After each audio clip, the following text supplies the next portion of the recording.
fighting to be heard and fighting for answers. Now, most counties have a dedicated team to work cold cases, but that is not the case in Kent County.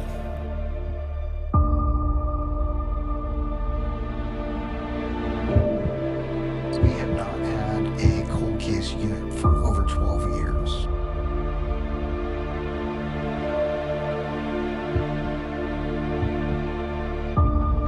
How many parents, siblings, grandparents, aunts, uncles, children are still waiting for answers? And while we wait, there's no one working.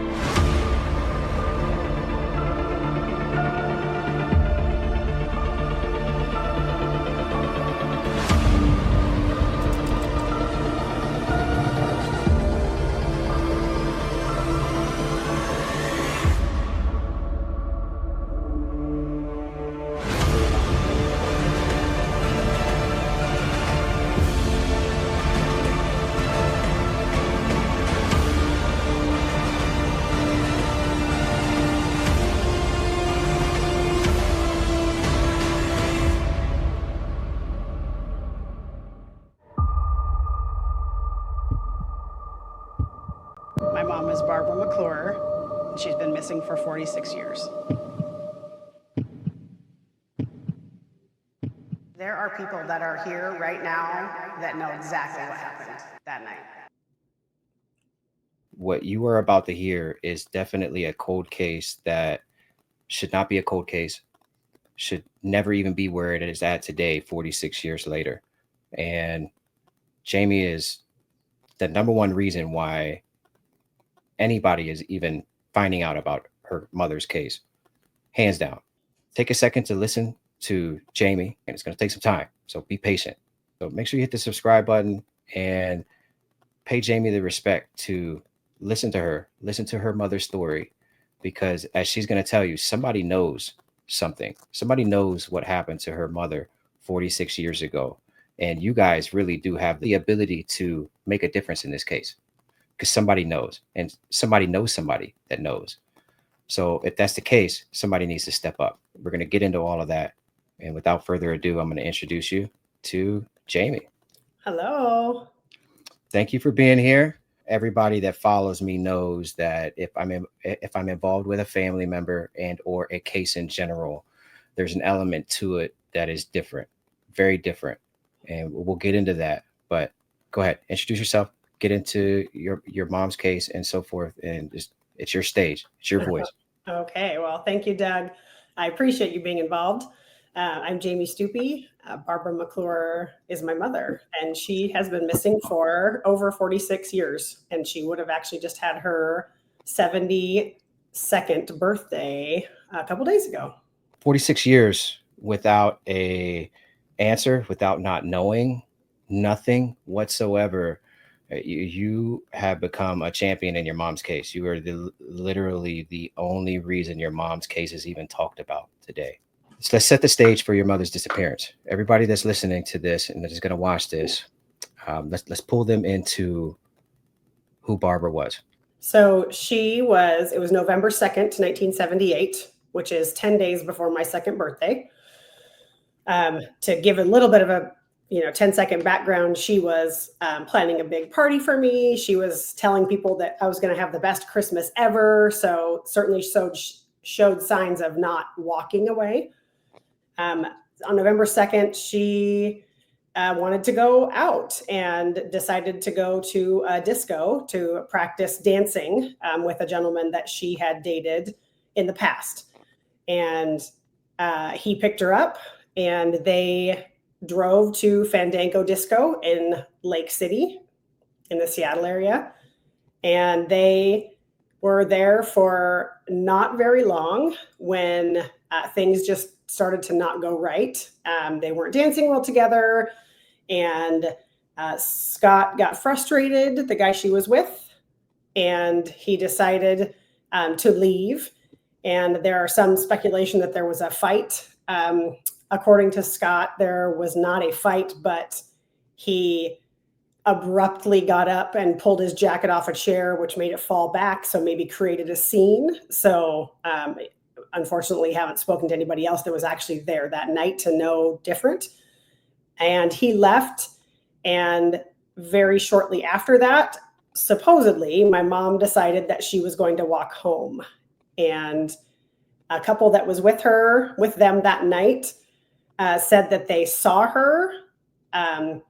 Some things say at the gas station on Lake City Way, and the police reports say they think she went missing where Sheridan Beach, which is 165th, and Lake City Way meet. That was basically her last known location. So with that, we have your mother, who is 24 years old. Mm-hmm. She's young. She is sort of single at the time. You're 2 years old. You're with a babysitter that night. She goes out to a dance with her dance partner where, this is her thing. She dances competitively and so forth. And she went to the Fandango disco in Lake Forest Park, which is a really nice northern suburb of Seattle. It also has a police station in the parking lot, and still does to this day. Mm-hmm. However, the Fandango disco is not there anymore. It's a city hall now. But she goes to this dance, like you described, with her sort of, her dance partner, who she was also intimately involved with sort of prior, but kind of called it off, right? She kind of called that off with Scott prior, but she was still like dancing with him and hanging out. So she goes to the disco. She goes with her roommate's boyfriend, I guess you could say, and Scott, right? She goes, so it's her roommate. It's Scott picks my mom up, and then it's Scott's roommate and his girlfriend. There were also other people there, which I have never heard before, but Scott has told me that there were the Wynn brothers that were there that I had never heard of that were there also. So that's kind of the crowd that they were with. Scott and my mom were there first and early before the music started, which to me is really important because he said, I can't remember if it started at 8 or 9, the music. Typically it would have started at 9, supposedly, but they were there before that because they wanted to practice on the dance floor before everybody else started dancing. So for timeline wise, I think that's kind of important. Yeah, definitely. So it's late at night. They get into an argument, which is sort of, we're kind of gearing it towards, it was a normal argument, disagreement whatsoever. They weren't kind of vibing or whatever that may be. He grabs his coat, he turns over a chair, walks out, and he goes to another bar, which is near his home. So Lake Forest Park, to give everybody a perspective, is a northern suburb of Seattle. It's kind of, I don't know exactly how much, it's about 7-8 miles out of the city center north, right? It's like the last neighborhood before you get to Snohomish County, sort of. And then Scott lives like on the Snohomish County, King County line, which is where I-5 and the I-405 intersect and turn into Snohomish County. This bar that he left and went to was near his house. He then goes to the bar. Nobody's really there. And then he knows the bartender or whatever and decides to then go back to the Fandango disco where he left Barbara, and then discovers that she's no longer there. You want to pick it up from there? Sure. So when he says he left the Overland Express in Linwood, which is easily a 20-minute drive or so, and comes back to Fandango's and expects that because my mom had told him, I will just have Brenda, her roommate, take me home. So in other words, Scott, you're free to leave, kind of please leave. It's kind of how I look at it. And so when he comes back, he is expecting that my mom and Brenda are gone. And when he comes back, he says that Brenda is still there and he's upset. And he says, well, where's Barbara? And she says, oh, she decided to walk home. But she says, don't worry about it because Lou Crawford and Arlene, who we're dating, are headed home. Arlene lived that direction as my mom as well. And they are going to pick her up and take her home. So don't worry about it. That's kind of the understanding of how the parting went. So let's catch people up. So Yeah. now we've mentioned Lou Crawford and Mhm. Arlene. Mhm. So let's keep everybody in tune with the case. You know, we have your mom, Barbara McClure, 24 years old, who has vanished this night, has never been seen since November 2nd of 1978. She was alleged to have walked away. She was with Scott, her dance partner, her ex-lover, her roommate, and then Lou, that you just mentioned, was Mhm. actually Scott's roommate. Scott's roommate. So yes. so we have Scott's roommate and his girlfriend, sort of, whatever you want to put a label on that. Mhm. And what is significant about them that's going to happen next? Because this is where, you know, everybody that knows your mom's story knows, you know, what's been presented by the media. But there's Mhm. different versions of what happened. I don't want you to get into what your work has discovered. Okay.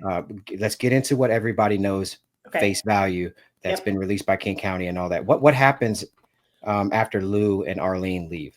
So they leave. The police report says they leave and they are driving down the road and they see my mom on the side of the road and they pull over and they try to convince her to get in the car. And she says, nope, I want to walk. Leave me alone, basically. And they leave. And supposedly that is the last time anybody that has anything to do with my mom has ever laid their eyes on her. That's the most significant part up to this point in the case, is Mhm. that this is the last sighting of your mom. It is. I Why do you think your mom didn't want to get in the car? Well, what I know of her is she's stubborn. I'm not sure where I got that. I I feel like what I've always done with that information in my mind is if that was my friend, I would have stayed there with her. So if I'm not going to let this woman walk almost 5 miles on her own down this road. You know, has she been drinking? Not a ton, but all reports say a drink or two. And I would have, my thought has always been, why would you just drive away? You just left her there. You just said, okay, fine. And just left. I would not do that as a friend or as not even a friend. I wouldn't let anybody do that. That's how I've always felt. In a lot of cases that I've been involved with. And it's very sad because people go out with people and they don't return with people. Mm-hmm. And typically when bad things happen, it's because of that. You know, if you go out with somebody, you stay with somebody. Mm-hmm. That's really key. And to especially young people, young adults that are going somewhere, especially out partying or anywhere for that matter. If you go somewhere, you let somebody know where you're going. And if you're going with a group, you stick with the group. When groups get separated, things happen. And honestly, that is the single most important reason why we don't know what happened to your mom that night, is because Yes. there was a separation that happened that night when she was out with a group of friends. You know, whatever that may be, you know, until we find the where, we won't know the exact why. We can just speculate, but that is the principle behind your mother's disappearance. There was a separation between her, Scott, Lou, Barb, Arlene, you know, whoever else was there, the Wynn brothers, whoever else was there. She separated from the group. Beautiful, young, 24-year-old, full of energy, single mom that is out trying to just be a young adult and live her life and dance competitively. She was an amazing dancer, you know. When she decided to separate, or when they decided to separate from her, whatever that may have been, that was it. That was it.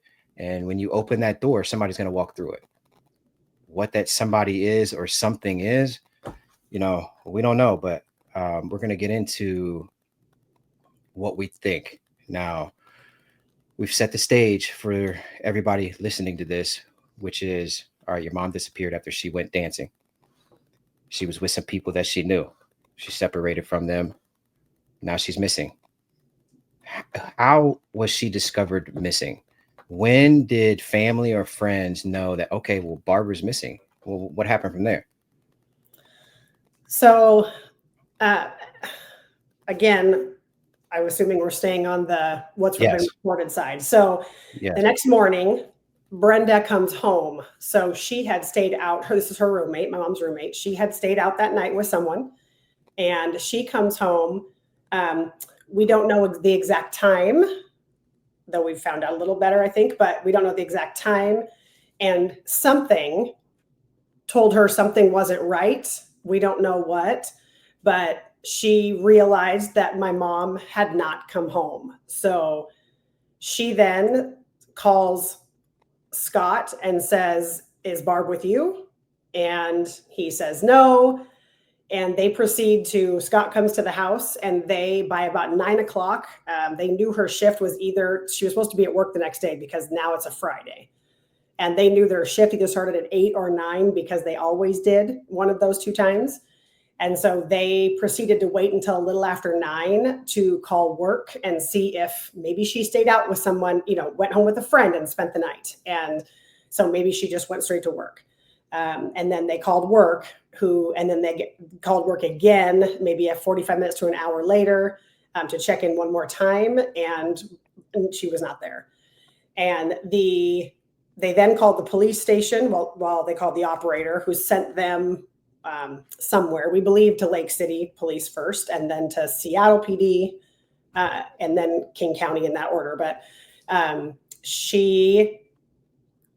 they could not file a missing person report on her because they told them to call back when it had been 24 hours because she had not been missing long enough. Okay, pause right there. It's important for people to understand that you do not have to wait 24 hours to report somebody missing. This was back before 911 was even implemented in King County. This was old school stuff that a lot of people hear. And actually, a lot of people live their lives thinking that if somebody goes missing, that you actually have to do that. You do not have to do that. And in doing that, you severely run the risk of never finding your loved one. You severely run the risk of not getting your loved one the help before something horrible happens. You don't have to wait 24 hours.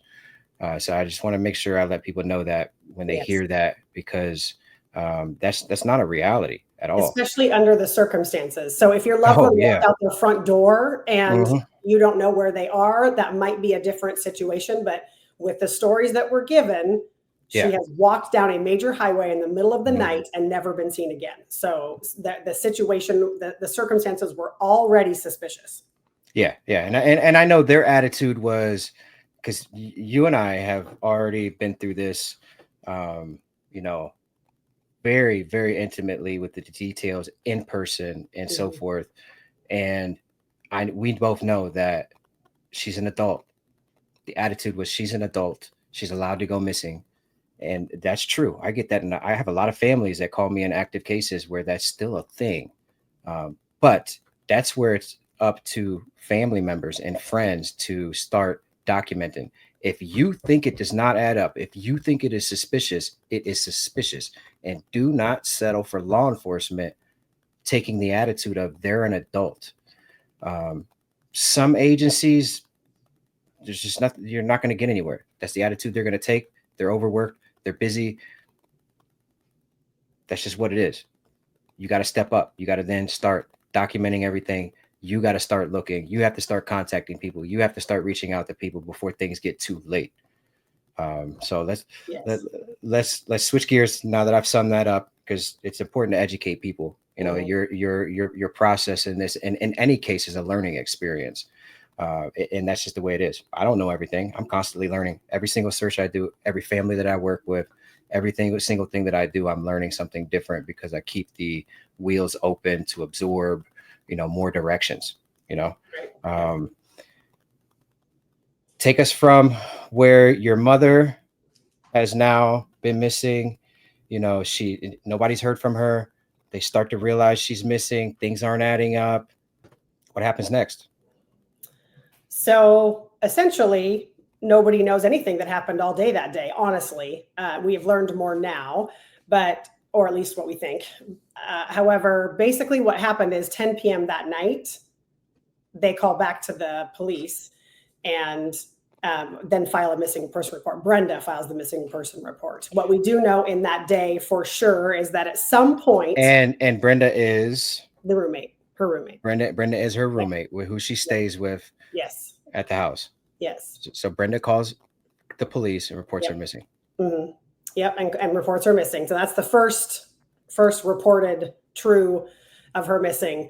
The other thing that did happen in that day, and I really don't know when, but at some point, so my mom's manager at the Olympic Hotel where she worked, which is also where Scott worked, which is also where, I mean, a lot of people that we knew worked there, that they knew, I should say. Her boss was actually a very close friend of the family. My grandfather had actually paid for the name is eluding me, but they're from Norway, and you had to pay for something to get them here. Anyways, so that well-known family friend went to Westgate Chapel, close to the family. So she, after my mom has not shown up to work and has gotten these frantic calls from the roommate and Scott, calls my grandparents and lets them know that she has not made it into work, and people don't know where she is. So we know that happened that day as well. How do you feel about that? I feel like there's a lot more to the story. I feel like there's way too many missing pieces that nobody documented in this time period that are clearly missing, because there's got to be more, right? Right. And I say that because I want to strategically pique the interest of people that are listening to this, because there is so much more. Yes. So I'm trying to drop hints. I'm trying to lead this in a way that's going to make people understand, like, this is outrageous. It is shocking, and we're gonna lay it out there. Just be patient. Yeah. So what happens next? You know, she's missing now. Yep. Is there any phone calls from her? Does anybody see her? What happens? There is literally nothing for days. There is what I know because of the file is that on Monday it ended up on King County desk. So it went from other police departments and it basically ended up on King County's desk. It was basically literally the first page of the file essentially says that they inherited this case, didn't want it, but they inherited it, and nothing. Nobody's looking. There's no searches. Nothing happens. And then on Thursday, November 8th, out of nowhere in this remote, weird place, my mom's license is found. That's it. Just a license, nothing else. Her license is found and nothing else. Mm-hmm. Where was it found? It was found. Oh, well, where was it found according to officials? We're still on the original narrative, the public narrative that has been driven. It was found where the I-405 corridors meet in Snohomish County. All right. And how far away is this from the disco? It's about 10 miles. About 10 miles. About 10 miles from the disco, the most northern neighborhood of Seattle that you can get, right there on the line, right? No purse? Nothing. No purse, no, not any other, just a random license on the side of a road found supposedly by a road construction or road survey crew. By a road survey crew. Yep. And they recognized her picture and called the Snohomish County Sheriff's Department. What's significant about where this license was found is the different counties. A lot of times we see counties get involved. There's a juggling process that takes place, which hinders a lot of cold cases, which is why a lot of cold cases end up cold, because there's a juggling. There's a lack of responsibility that's taken initially. There's questioning amongst, responding officers, detectives, and so forth of who takes this, why take this, whatever. We have the only piece of evidence that has ever been found in your mother's case, found on a county line. Snohomish County gets the call, and they log this in evidence, and it's a significant piece of the case.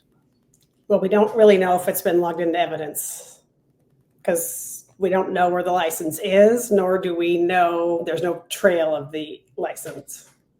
What do you mean? Well, there's no evidence at King County or Snohomish County that it was taken in. Is no license. The license does not exist with King County either. Sorry to hear that. So for those of you who are listening, you have the only piece of evidence now that has come up missing. Done. And no other items were found, but just this license was found. And back then in 1978, licenses were just a flimsy piece of paper. They weren't even laminated or anything like that. Yes. But it was found miles away from where her last known location was, which was 165th and Bothell Way. At this point in the investigation, face value, you have to assume that the information out there is correct, that the police have is correct. And what they have at the time is Arlene and Lou saying that they left the club to kind of go look for her on their way home. And saw her. She refused to ride at 165th and Bothell. Yes. And this just disappears. The only evidence just disappears after that. That's pretty disturbing. What's even more disturbing to me is, which you already know, is let's just lay it out there. All right. Well, what was happening in her life at the time? Was she happy? What was going on? I think she told friends that she was being followed. Who possibly could have been following her? Excuse me. Well, at this time in her life, she was newly divorced from my dad. And from all accounts, it was a amicable time after their divorce. And they my dad had custody rights, at certain days, but for all intents and purposes, if he wanted me, he got to see me. And so they did really well co-parenting that way. She had dated they'd been divorced. I mean, not together for a couple of years, basically since I was born, but the divorce was final the beginning of 78. Anyways, she had been serious with a couple of gentlemen. She had dated the Scott guy. Now, single for a couple months at this point. And she was out having a good time, but she was in being out having a good time. She was doing pretty much everything she could do to go against the family values of her family. My grandparents, Ray and Frances Anderson, were high profile builders, and they built the church, Westgate Chapel. Oh, hold up. High profile. Important. Yeah, you that's a significant deal. That's a very significant deal. So let's I want to keep everybody on the edge of their seat. So let's rewind to who Barbara's dad is, your grandfather. Let's go into her story before she goes missing. Okay. Tell us about your mom, how she grew up, who her dad and her parents were, what her environment was like, because that's going to lay the ground for what we're going to get into. So my grandfather was a wealthy businessman, basically. He built over 1,000 homes in his day, which is not as significant now if you know how builders build, but back then it was impossible to build that way. So 1,000 homes is a lot. And they were a very religious family. So in 1958, Westgate Chapel was built, and in Edmonds. And basically, you had to live in a bubble. So there were 3 kids in that family, and you dressed a certain way, and you talked a certain way, and you acted a certain way. And if you didn't, you were in trouble. And there was no options. You couldn't wear makeup. Your skirt couldn't be short. My mom couldn't go skating or bowling or anything recreational because they might be playing music that might be possibly inappropriate. There might be boys there. There might be somebody who would say a bad word possibly. And so you were kept in this bubble, and you had to act and live every day, every moment in this bubble. And my mom didn't really do well in that environment, and she pushed back. And so she was a little sneaky, and she would do stuff like take makeup to school when she was in high school and put makeup on at school, which was a big no-no. there was a party at a church party, mind you, and my grandfather found out about it, and he went himself, and he literally drug my mom out of that party. And there was nothing, there was no drinking, there was nothing happening at this party that would make that a reasonable thing to do to your daughter. It was control, and you did not have a choice. You had to be a certain way at all times, or he was going to make sure you were. That's the way it was. He was the leader of this church. No, he wasn't the pastor, but his brother was the pastor. And there are quotes from people hearing my great uncle Roger say that my grandfather was the father of Westgate Chapel, which as Christians, you would not say any human was the father of a church. It's just not the right way to describe that. So as she became an adult, and she got married right out of high school. So, I mean, my dad and her eloped. They got married right up like days after she graduated. They went to California, got married, came back to save face. My grandpa did throw her a reception at Westgate Chapel. Because at this point they were married now. And so to make a big stink about it would have made the Anderson name look bad, and we're not going to do that. So they bought in, and my dad was part of the family for a few years, and that was great. Well, after they had me and separated and then got divorced, my mom was out having a nice time, and she would go to clubs and she would go dancing, and all of that is a sin, and all of that is against everything my grandpa would have wanted. And so in the beginning of this 2 years ago, when we started this kind of myself diving into finding out what happened, actually one of the first people I talked to was one of her best friends growing up. And she said to me, first time I've heard it, she said, "Oh yeah, your mom was actually being followed by somebody." And at first she thought it might be maybe your dad or her ex-boyfriend. But she found out really quickly that it was her dad, because he would call and say to her, "Why were you here? Why were you there? Who were you with? Why is that person on a motorcycle? Why are you doing this?" So he was not hiding the fact that he was having her followed. It was almost more of a, "I'm following you because I can, and I'm going to be in control, and I'm hopefully going to convince you to stop doing these things because they're an embarrassment to me."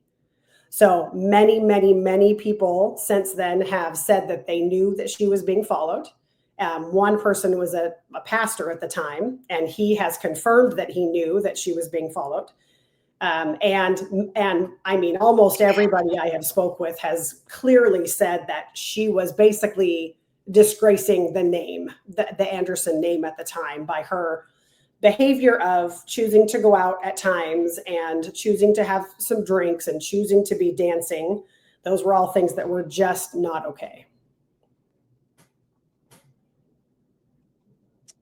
Being followed by her dad, and she figures it out because he's approaching her.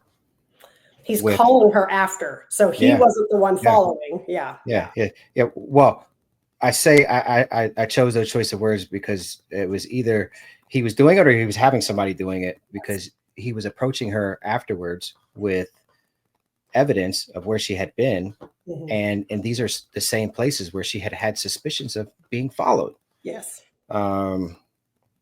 Very controlling man, very different time from what anybody listening to this can relate to, unless you were aware of, that time. You come up from that time.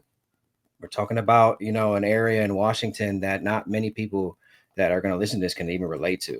Very strict religious beliefs. Your grandfather, your mother's father, was a deacon. He's a builder of the church. His brother is the pastor of the church, and very rooted in the community, very tight-knit, controlled community, down to as far as, how you're supposed to act, what you're supposed to be, what you can and can't do. What was it about your mom's lifestyle at the time that didn't fit with her father's beliefs, the church beliefs, and that entire system? Because that's going to lay the groundwork for people to understand the whole concept behind what may have happened on this theory, that is. I don't know, Doug, that I can tell you anything she was doing that would have been okay. I'll be honest. Even the fact that she got her own job was not what he wanted. He wanted to pay for her to live, which, of course, as we know, would fall in the line of control. But for him, there was pretty much nothing that she was doing that was okay. You're not supposed to drink. You're not supposed to dance. You're not supposed to work a full-time job because you're a woman and you're supposed to be home raising your daughter. You're not supposed to be going to friends' houses and having drinks and doing anything else that you were doing. You certainly were not supposed to be out dancing at a disco on a Thursday night when you were supposed to work the next day, God forbid. There was pretty much nothing that she was doing that he would be proud of. And he was not shy about sharing that information with people in the church. So you have this big community, this big community as far as family, church, deacon, brother, very involved in the community, leaders of the community, extremely wealthy businessman. One of the premier builders of his time, in your own words. His daughter goes missing. What happens? You mean, the whole city stops and looks for her, right? Right. I mean, you would think, but what happened was almost nothing. There were a couple of articles in papers, and I have been told that there was a news broadcast about it somewhere. However, Como, Cairo, and King 5 can't find that footage. So we have tried, but anyways, almost nothing, to the point where I have talked to every pastor that's ever well, except for my great uncle who's deceased, every other pastor that's pastored that church, and more than 50 members that were members during that time, and a few of them were their children because they passed. But all of these people attended during that time. They were at Westgate during this time, and nothing happened. They didn't talk about her. They didn't pray for her from the pulpit of this church. Nothing happened. There were no searches. There were there did not go anywhere. And Sorry. it's okay. There was nothing. It took convincing to even do a reward poster. It took convincing. My uncle was actually quoted. Somebody was in the room when this happened, and they said to him, "If you don't put something out there offering a reward, you are a wealthy businessman in the Seattle area. If you don't put something out there, it makes you look really bad." So there's your prompting for doing a reward or a poster about it. Yeah. So you're talking about this poster right here. This is the original poster. Yes. That was put out. And I apologize if I'm not flowing with all these clicks. No worries. And, right now we're worried about getting your story out there, a voice for your mother, so that we can create some movement in this case. Mm-hmm. What was the reward initially? Initially, it says it there. What's that? It says it right there. Is that there's two technically? Is that I can't read it. This is the first. This is the lower one. So this is it 7,000 or 6? 7 and okay, 3. 7. So originally he had it at 6,000, and then again his uncle went to him and said, "That's not enough. You're a wealthy man. You need to look like you're a wealthy man looking for your daughter." And so he made it 7,000. And so that's the first reward he did. And then he did raise it. I can't remember the time frame, but he did raise it to 10,000 at some point. But he also put an expiration date of a couple of months on that 10,000. Okay. So very little was done in regards to anything. Yes. That is completely uncharacteristic of anything I have ever learned or heard of. Well, and if I'm speaking candidly about my grandfather, who, if those who do know me and those who don't, just to tell you, my grandfather was like my world. So I wouldn't be who I am today without this man. So this is not easy for me to talk about him in this light, but he was so high profile in that day that when he would build a plat of homes, he would be on the front page of the Seattle Times, which if you lived in this area and knew what the Seattle Times even today, with most things being online, is one of the #1 premier papers in all of this area. So let alone back in the day, that's all they did was the Seattle Times was the paper. That was it. So people all over the state were getting the Seattle Times, and he would be on the front page. I have them. Front page of the Seattle Times would be his 3 children sitting on a couch, exactly proper and perfect, all dressed up with their curls perfect. And so if you can get that kind of coverage for building a house, imagine what you could get if your child was missing. Yeah. I'm going to tell you right now, at that time, with that type of stature and root within the community, you control the community. Mm-hmm. And you really do. You really do. A lot of people think influence nowadays, dictates all, is a hear all, say all. Back then, it really was. It was 100 times more than it is nowadays. Yes. So huge, another red flag, which is, not much is being done, Right. So that pretty sums up what the public knows. That's all there is, according to the public, outside of your new voice on your podcast and laying it out and you doing all of this. That's all there is. If it wasn't for what we're doing right now and your podcast and what's going to happen, nobody would know anything differently. And we've kind of like laid some Easter eggs for there's other stuff and things don't add up and there's so much more. And the truth is, what we just got into is just 1% of it. It's just 1% of the case. And everything that's going to come hereafter is all you're doing. Your relentlessness to just not accept what you're being fed and your gut and your intuition. And you followed that. Even when it didn't make sense, you followed that. So let's get into where that took you, So let's start back from the very beginning with relaying the story, the real story, what you've been able to cover, the real evidence with what you've been able to put together that refutes everything else and sets the stage for the real storyline and what happened to your mom 46 years ago. Okay.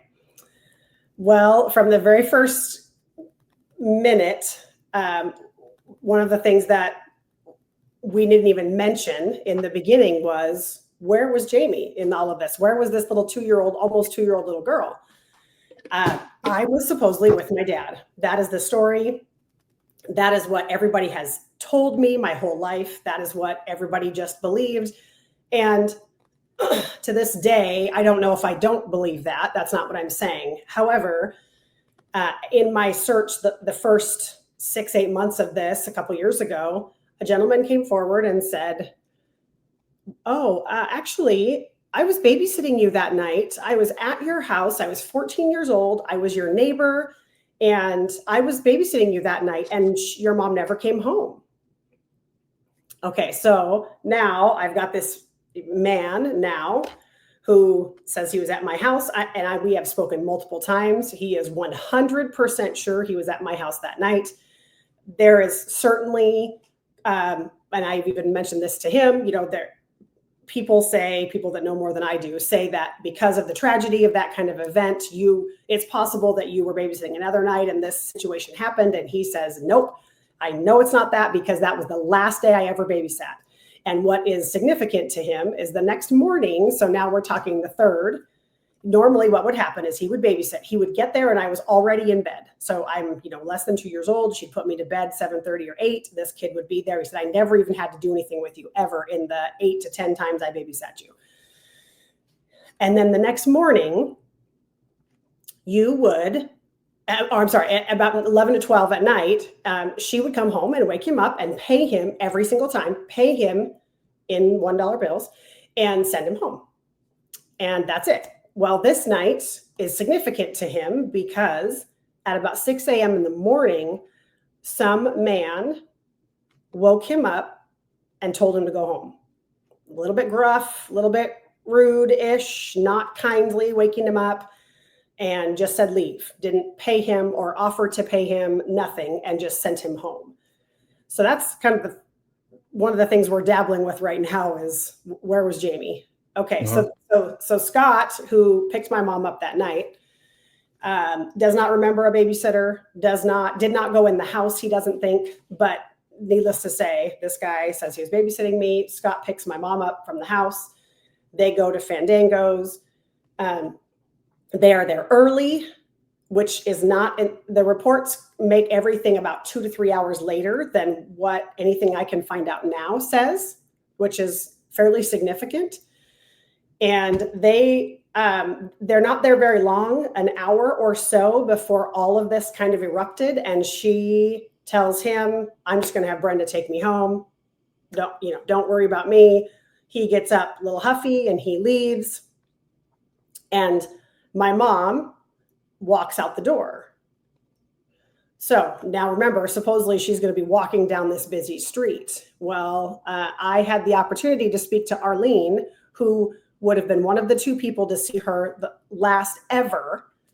And the significance for me in talking to her in how she says this, people can say a lot of things, and I'll be honest, Arlene was very honest and said, I don't remember very much about that night. I was drinking and, but here's when I said to her, this is a really important question to me. What was my mom's demeanor the last time you saw her on the side of that road? And she jumped back at me and said, oh, honey, we didn't see your mom that night. We drove up and down that road looking for her and we never saw her. Right here. This is where this is where the police report, this is where the public believes that interaction took place at 165th and Bothell Way, right here at the intersection, less than a quarter of a mile away from the disco. Never took place. Never took place. And I believe Arlene, the second you told me, sitting in your living room, this is a core memory for her. Clearly. So you understand this thing. You remember these things. It like most people would question, oh, well, we can't place too much significance on that because people forget things. No, this is a core memory for Arlene. So she is going to be able to accurately articulate what she remembered based upon her friend's disappearance, especially something so significant. What's a red flag to me is that this has been the narrative in the public's eye, but she never corrected that. She never came forward.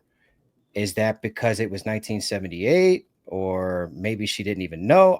I don't know. Like, what do you think about that there? Because that's pretty alarming to me looking back. When she stated that to me, her last words about that were, and we told the police that. That's what she said. I will also say her dad was a Seattle police officer at the time and basically made her go in to the police. And I just have this kind of feeling that there was maybe some prompting or help there. You don't really know, but I 100% believe her. Absolutely, there was. I think good intentioned. I mean, you can't place a finger on it 46 years later, but yes, it does sound normal. Like if I was an officer, I mean, even if I'm not, if my daughter right now, one of my daughters, like I would do the same thing. Like it's just common sense. You're going to protect your daughter as well. Yes. Oh, absolutely. Mm-hmm. Yes. So I have my whole life. One of the things I have stated, which has surprised people because it's been reported from the get-go that she was walking down the road, last seen, blah, blah, blah. I have always said, I don't think she made it out of that parking lot. I don't think she made it out of that parking lot. I don't. So now 40, I guess this was 45 years at this was last year when you find this out. Yes. That she was never seen at that intersection. There's no anything verifying that she ever left that parking lot. Mm-hmm. Where did we go with that? Like, where does that go? So we want to take into consideration she never left the parking lot. Where does that reset the case?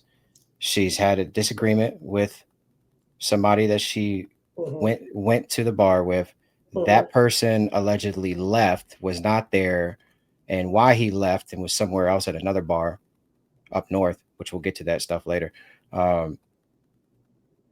She decided to leave. Nobody really recognizes her leaving or anything like that. Nobody knows if she left the parking lot or not. Right. Why? I mean, you young, beautiful woman, like everybody's got their eyes on her. She's a competitive dancer. She just walks out of this disco and nobody knows anything. Well, right. And not a friend follows her. Not a friend doesn't.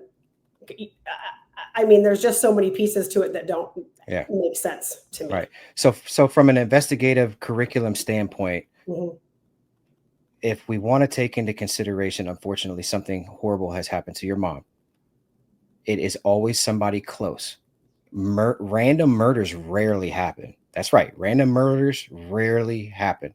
Over 90% of all murders, and I don't know what the exact accurate statistic is, but it's drastic. Almost all murders are committed by somebody that has an emotional attachment to that victim or close connection, such as a coworker or a lover or a relative or a roommate or somebody close, right?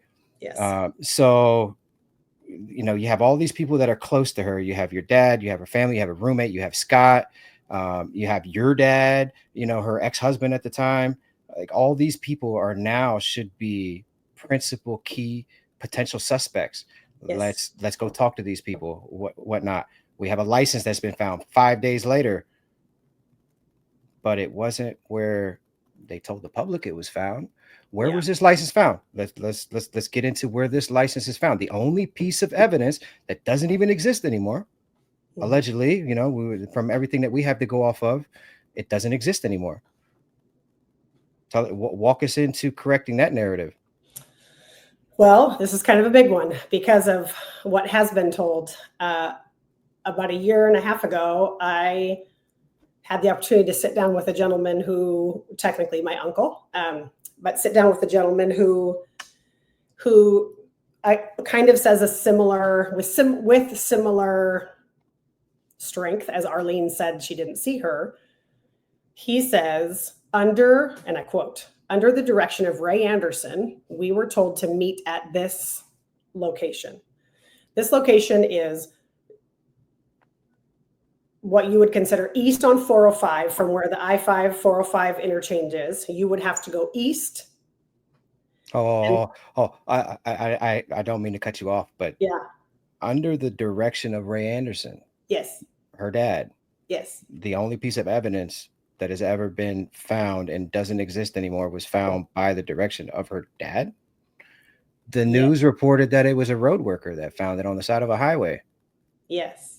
So there was a large group of people that were told to be there under the direction of Ray Anderson. And they were told to meet at this location that, again, is not at the intersection. Everybody assumed it was on the freeway. That's kind of what they alluded to. And it was definitely not. It was down off of the freeway, down on a back road in the woods, kind of. Well, there was a road there, but I mean, it's a very wooded area. And this group of people met there in this area. And at some point, someone yells that they found the license. And when they get back, my grandfather has my mom's license in his hand.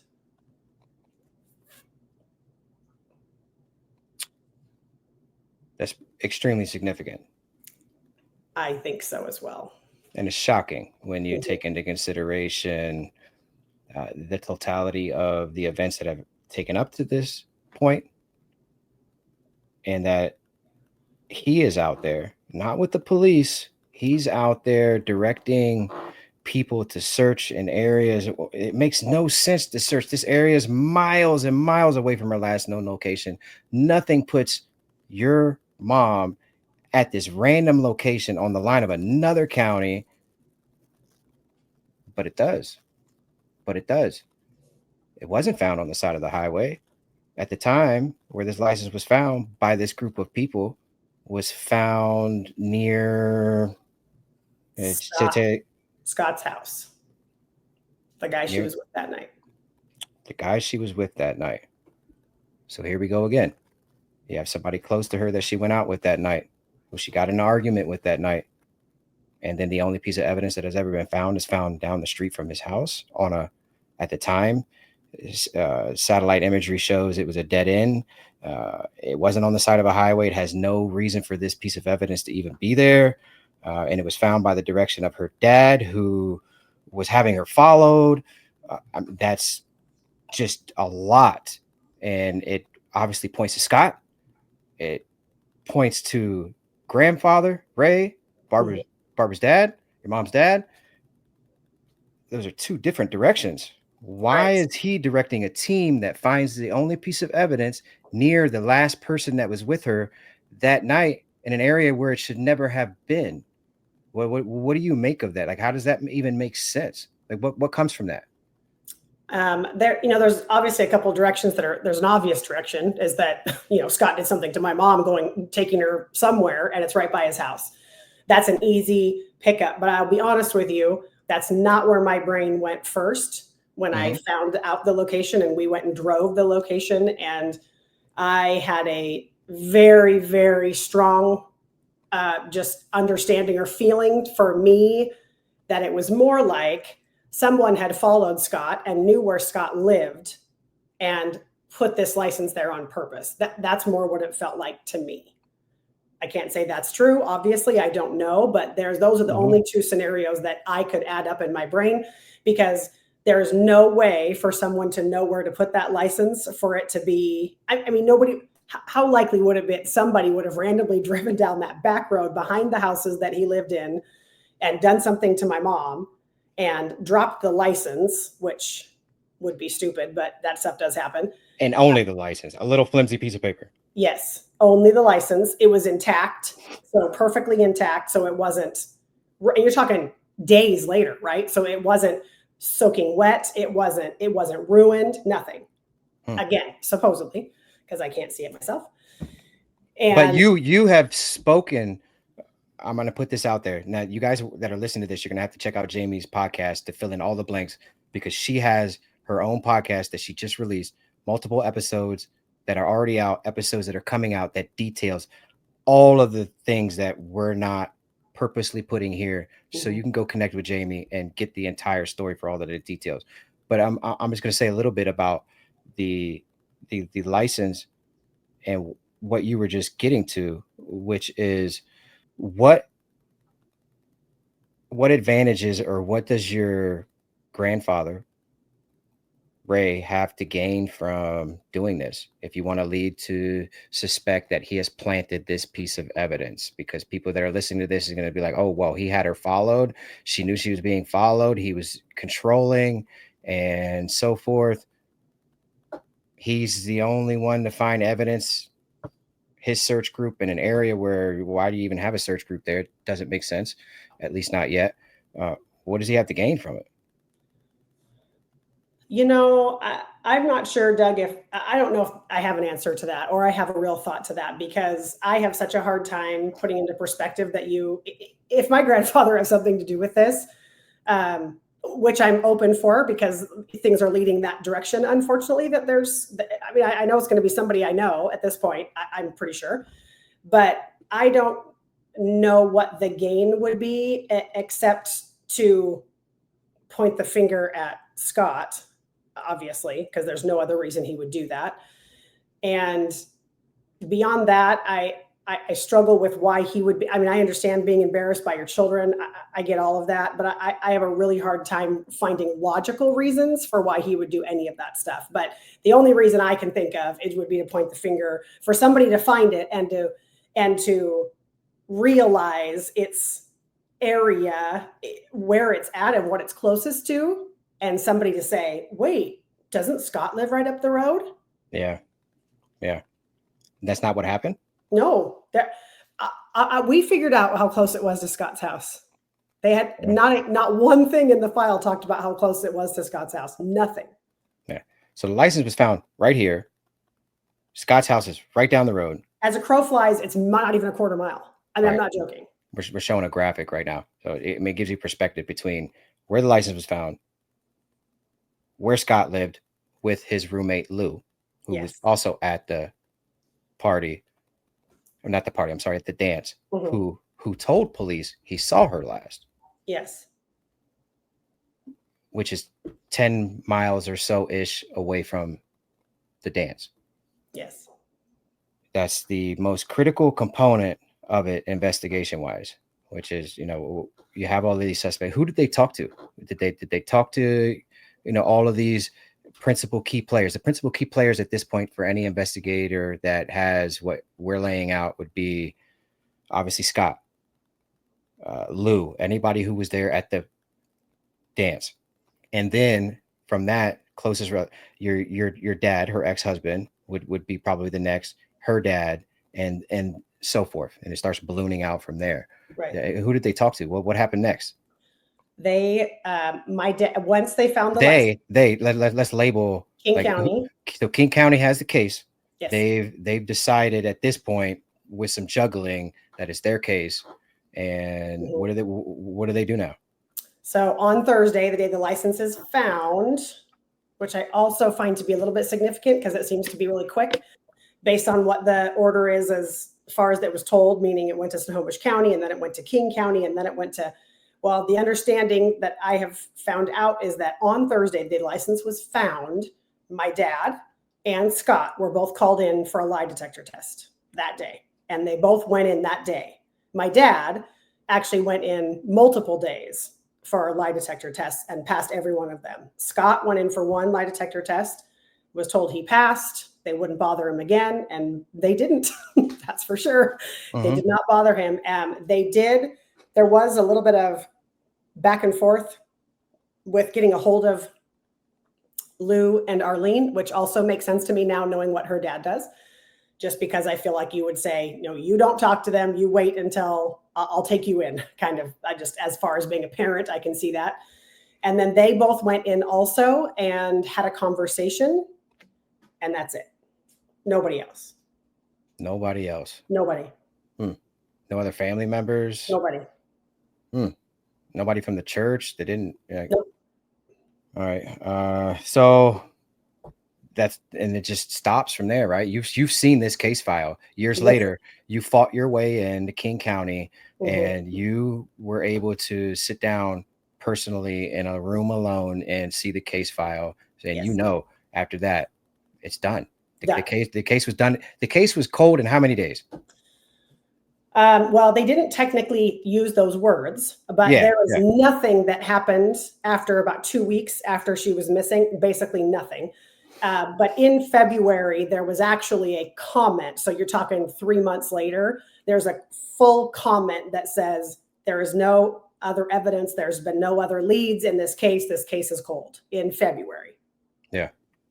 And essentially not one thing has been done since then until, a year and a half ago. And again, just making some stirring and trying to get them to reopen the case, which they said they have, but not a lot's been done.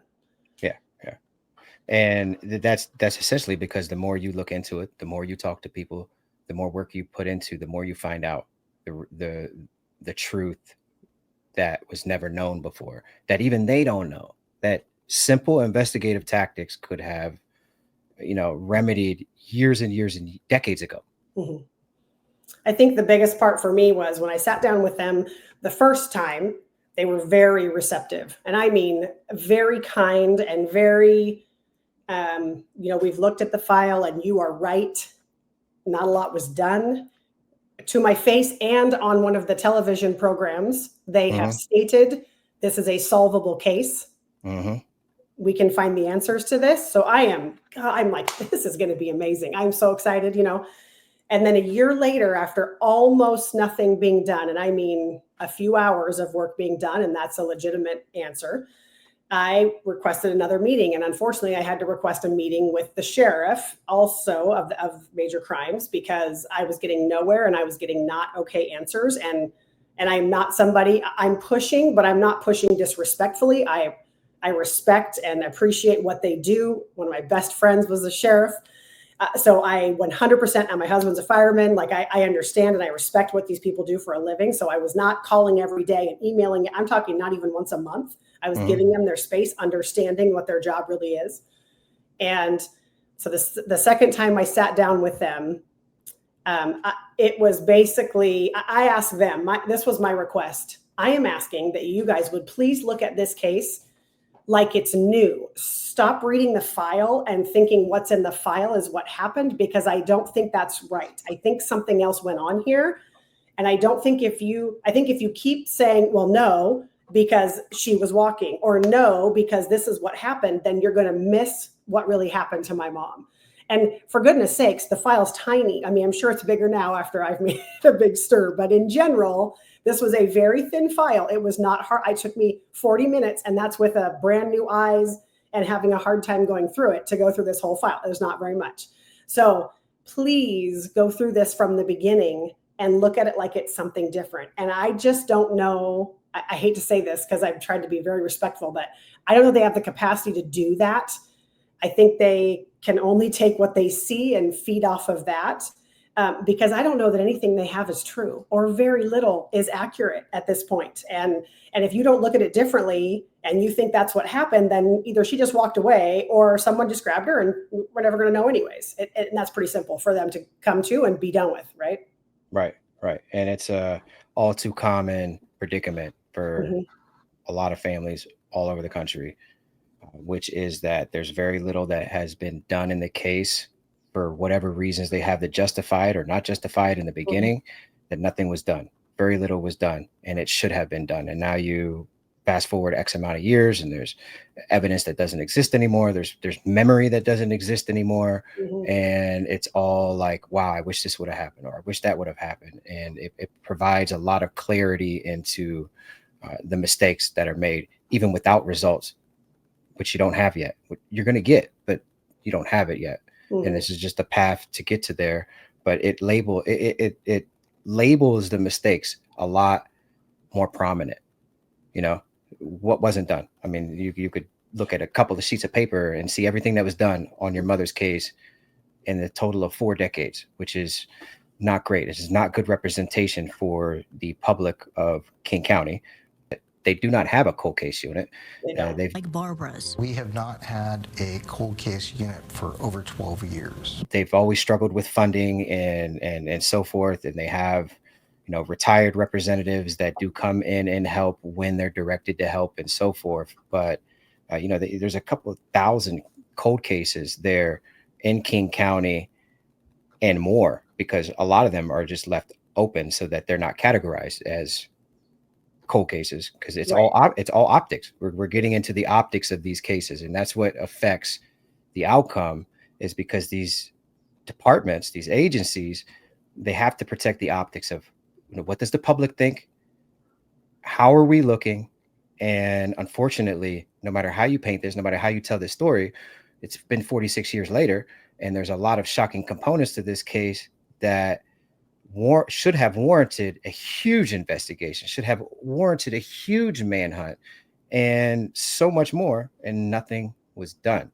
And you're sitting here with me trying to get answers 46 years later, and that shouldn't be the case. You should have the answers instead of not knowing. And I know not knowing is brutal. You just want to know.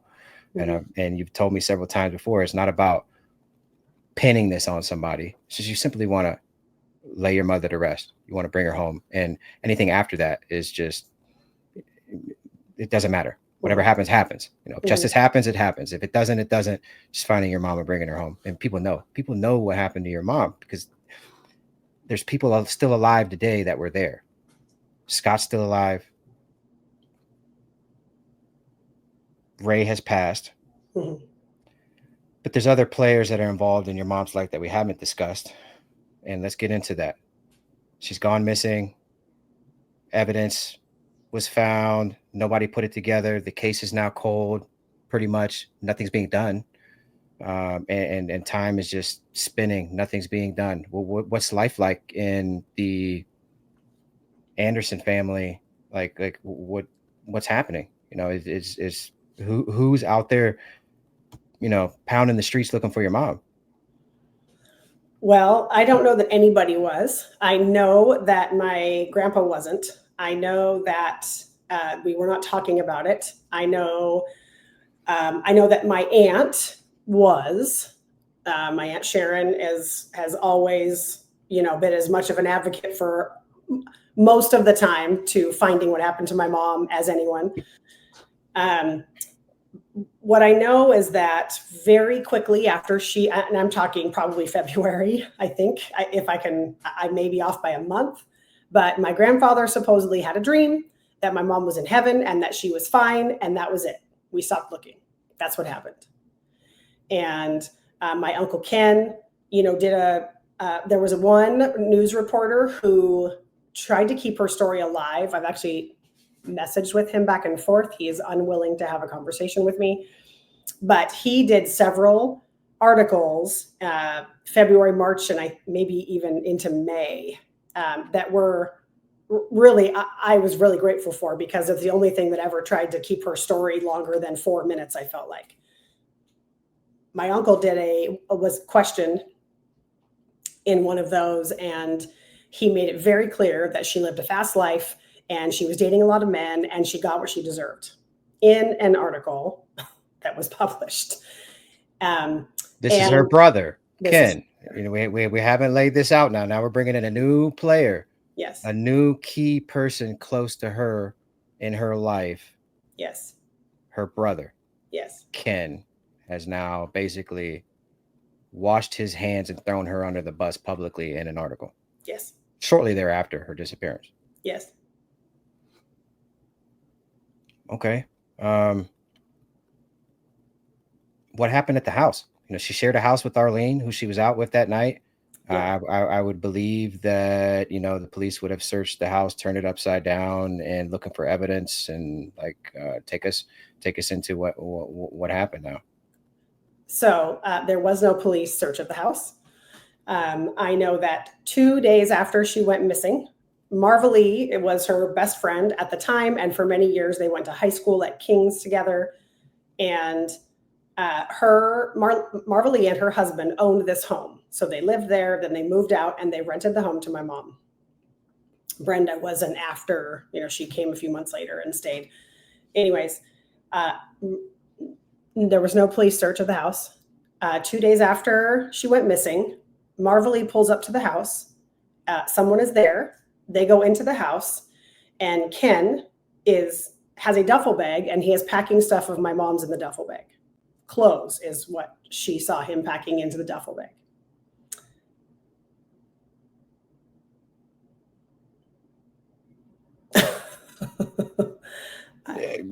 Yeah, right? Yes. Again, this is just another red flag.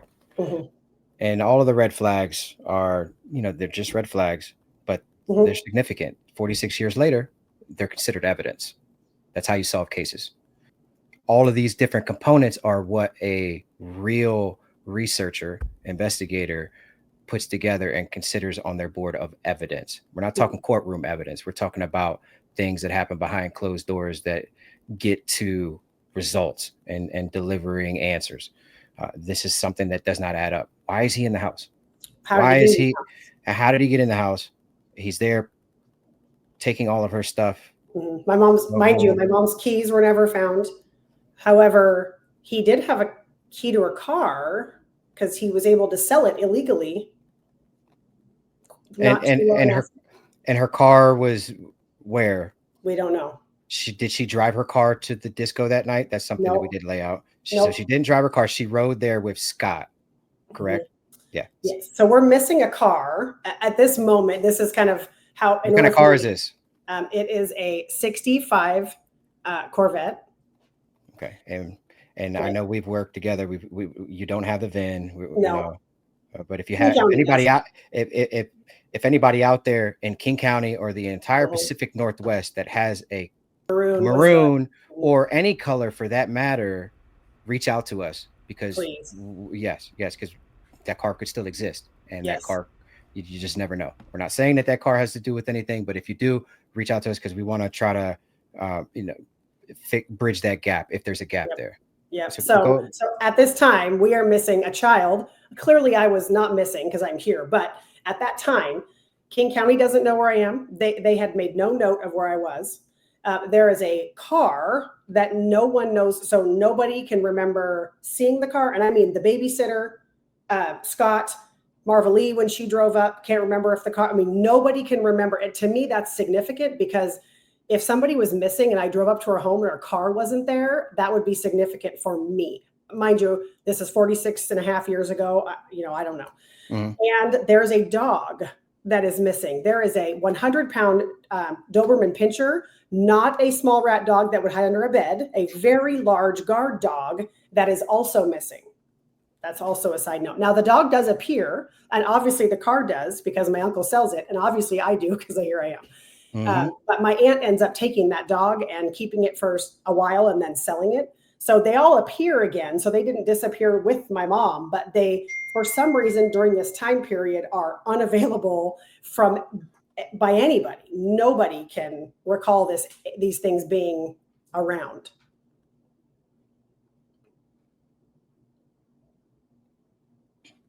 What happens? He's packing clothes, and why is he packing clothes? It wasn't too long ago, several weeks ago, I'm with a family who has an individual who's been missing for 27 years. Their room is still the same. Yes. And I can't count how many other families that I have been with who, I mean, they can't even fathom. I mean, there's when somebody goes missing and you don't know, there's just, unless you've been in that situation, you'll never know. But the last thing you're ever going to do is get rid of their stuff or disturb anything right away. Basically, this is your mom's home. She's renting it from a friend. She's staying with her roommate, Brenda. And here it is. Her brother's in there packing all her stuff, but not all her stuff. Just clothes. Yeah. Just clothes. So that's the bag, allegedly, just a bag. Weird, real weird. Because if I tell you what, if that was my sister, I wouldn't be touching anything. I wouldn't be allowing anybody to touch anything. And that it would be just this sacred place of just a pause, per se. Does that make sense? And then that wasn't the scenario here. No. That doesn't add up. Less than 2 weeks after she went missing, my grandparents went to the house. They must have contacted Marva Lee to go there. She doesn't recall that, but Marva Lee was there. So, and they came over in my grandpa had this small out of character pickup truck. Anyways, they came and they took a couple of trunks worth of items, which is, from what I understand, what I have now of my mom. And that's it. They left everything else in that house, which, if you know my grandfather, it makes absolutely zero sense, because that man did nothing partway, nothing halfway. If he was responsible for something, Lord knows that man was doing it in every possible perfect way he could, because his name was on it. So if someone was going to tell the story later that Ray and Francis came in and took a couple of items and left everything else for Marva Lee and made him look bad, he never would have done it. He shows up to that house. They take my stuff, rightfully so. And because they did a lot of caring for me, because my dad worked full time. So they had me quite a bit the 6-8 months after she went missing.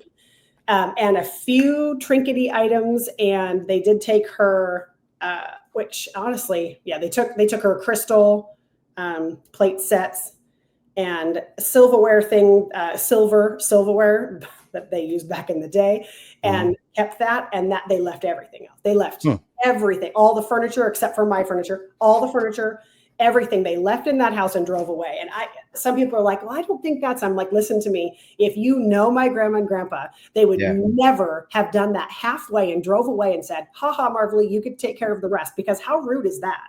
This is my mom's best friend. So they have a relationship with this landlord. This is her best friend, and you're going to dump that all on her to come into that home and take care of? That is out of character, very out of character. Out of character. It doesn't add up. Like I said, it's a red flag, and it means something. We'll get to that and what I possibly think of that, but it doesn't add up. It proves there's something extra there. It's not normal behavior. And in a cold case, in any case, active or whatnot, things that don't add up, usually you end up with a digit that makes sense. Yes. So where do you go from here? What happens? The church is, she comes from a huge church family, Mm-hmm. leaders of the community. Faith is the principle Mm-hmm. that guides this entire situation. Public vigils, church ceremonies, find the deacon's daughter, let's pray, power of prayer, the most powerful aspect. It kind of chokes me up even talking about it. But Mm-hmm. like, tell us about all those things that were happening. None of that happened. The only things I have actual, and I have talked to a lot of them. So it is not just 2 or 3 people that I've chatted with that they weren't involved. I mean, a lot of people that were around then. There are 2 things that people said to me that showed that there were at least a little bit of hope that somebody cared. One was, ironically, which seems completely not okay, but a group of youth, literally youth. There were 3 leaders in the church. There was my grandfather, who was the father of the church from what they deemed him. There was Roger Anderson, who was the pastor. And then there was a gentleman by the name of Jim Hansen, also known as my grandpa's right-hand man. Very, very close to the family, vacationed together every vacation, stayed at each other's vacation homes, were together all the time. This gentleman, Jim Hansen, was the youth leader, and he was my mom's youth leader also when she was there. So significant to him.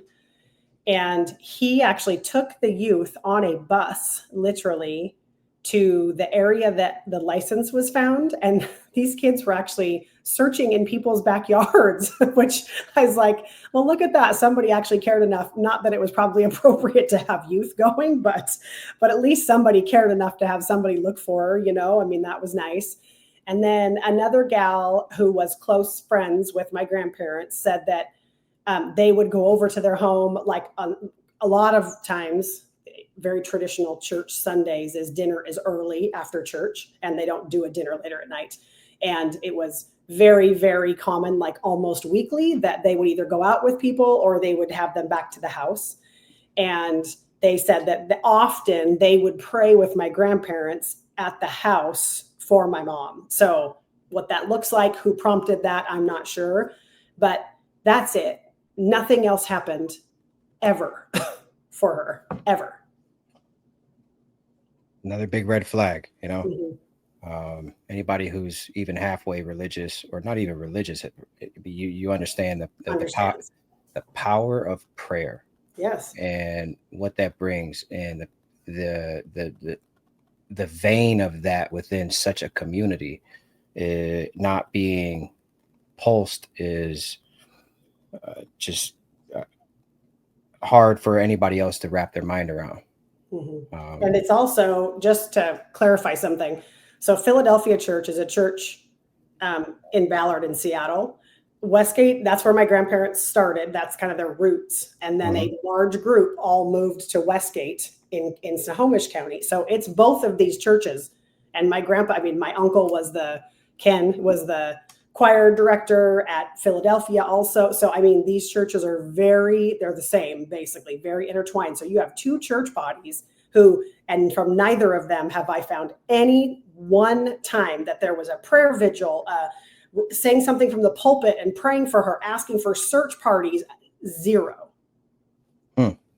Zero. The only thing I got to see from anybody was my uncle being mean to me my whole life. And I mean, very mean. That's the only thing I felt like. I don't know if it changed. Maybe he was always mean to me. I don't know. But boy, that man was not nice to me. Her brother, your uncle. Yes. The same one who basically threw her under the bus, I don't have the article in front of me, but we know what happened. We've seen it. Yeah, that's shocking. The more we go, the more shocking it gets, and the more you follow it, it's going to take us down a road that just only points to a couple of directions. And it's, unfortunately, at this point in this, so far as we're laying out, there's a lot that keeps pointing back to your family. Mm-hmm. And that's something that's tough. Like you said, that your grandfather raised you. He was an amazing man to you. And, a lot of who you are as a woman nowadays is because of that. but you're grown, you understand reality, you're seeing things were differently previous to you, and you know things don't add up. And prior to you and raising you, you know, he was different. He was different with other people and very controlling. And the church community was you know, sort of borderline. It was like a cult, because you had to follow the rules, you had to stay in line, or you weren't allowed in the community or even a part of it. And if you didn't, you were gone. Like, and your mother didn't walk that line. You know, she was beyond that life and was so far ahead of her time and didn't fit in. And that was a problem. No matter how you want to point the finger or label that, she was a problem for her dad, for the church, for image. And let's get into the sighting of her. There was a sighting of her that comes in. How long after the house incident where her stuff was packed, you know, 2 weeks later by her dad and everybody, half-assed, you would say, which doesn't make sense because of the intricate, strategic man he was. He wouldn't have done that. There was a sighting of her. There was a sighting of your mom. Yes. So 2 years. It was 2 years later. And it was by Jim Hansen, the gentleman that took the bus of kids and had them look in the neighborhoods. And there's a special place in Maui that, oddly, now it's a more popular area, but in the 70s, it was not a popular area. It's Kihei on Maui. And we have a lot of ties there. They go beyond what I really understand at this point, but there are condos, there's houses that were being built over there by family and family friends and business partners. And there's just a lot that happened there. And anyway, so Jim Hansen and his wife take a vacation and they go to Kihei, of course. And they are on the beach and his wife is laying sun tanning and he gets up and he's walking down the beach. And the story is really simple. And I have only found 2 people of the over 50 that I have talked with that do not know this story. And all of them know it directly from Jim's mouth. So this is something I felt like he was begging for someone to listen. He's walking down the beach and he comes face to face with this woman. And she looks exactly like my mom. And he says, "Barb." And she looks at him and she turns and she runs. Now, this is not a guy that's a member of the church that's been going to Westgate, but that doesn't know the family, has maybe seen my mom, but doesn't know them well. You know, remember, she's living a different life. So she's not attending on Sundays right now. So it's not some guy that knew her 4 or 5 years ago and is like, oh my goodness, I think that might be possibly Ray Anderson's daughter. That's because I've seen flyers and news. That's not why. This is a man who knows her very well, very well, very well. Elaborate on that. Jim is how close to Ray in the church? It's his right-hand man. He's the three. Those 3 men ran that church. So if we want to consider that this is true, that is evidence. So now you have a sighting. All right, well, is this credible? You have somebody that's not going to mistake your mom. There is no possibility of that. No possibility. None. This isn't, like you said, this isn't somebody that just kind of knew on the outside. This is somebody who intimately knew your family. Yes. Almost as close as you could get. Yes. Has now seen your mom in Hawaii. And Hawaii is a significant place for your family because Ray has built homes in Hawaii. They vacation in Hawaii. Other people in the church go to Hawaii. They stay at these places. This is a really significant sighting. It's not like in some random place. This is a place that your family has ties to. Now there's a sighting. What comes from the sighting? Yeah, I'm sure her dad and everybody was like, "Oh my God, we're like, what kind of searches took place in Hawaii?" Yeah, we're getting on the next plane, right? That's what I would have thought. So Jim goes back to get his wife and he takes her. So, my mom runs and he's kind of shocked. And so he goes and gets his wife and he says, I just saw Barb, come with me. And they kind of walk down a little bit, don't see anything. So Jim decides, I'm going to go call Ray. So he goes up to his condo and he calls my grandpa and he tells him exactly what happened. And my grandpa basically says, you're crazy to him and does nothing. There is not a phone call made. There is not a plane trip planned. There is no call to the detectives here in Seattle or police in Hawaii. There's no calls to family to say, hey, we got to go take this trip that somebody says they might have saw my daughter in Kihei, which is where I own a condo, by the way. Nothing. He does nothing. Wow. And I don't care. Go ahead. I don't care if someone I could not stand, someone I didn't know, couldn't relate to, truly believe they were mentally crazy. I don't care what the circumstances was. If my daughter is missing, I'm going there to look for her. Yes. Took the words right out of my. That's what I was about to say. I don't care who it is. I don't care how uncredible it is. Yep. Oh, and I am that, making phone and calls, and I'm flying. And again, remember, he did not have the resources to get on a plane that day and fly there. He had the resources. yeah. He could have chartered his own private flight. 100%. Absolutely. And honestly, I'm probably sure your grandfather probably had access to multiple, planes. We knew he had access to, and was well tied to other people that were in the same position or better. Right. Yeah. Shocking.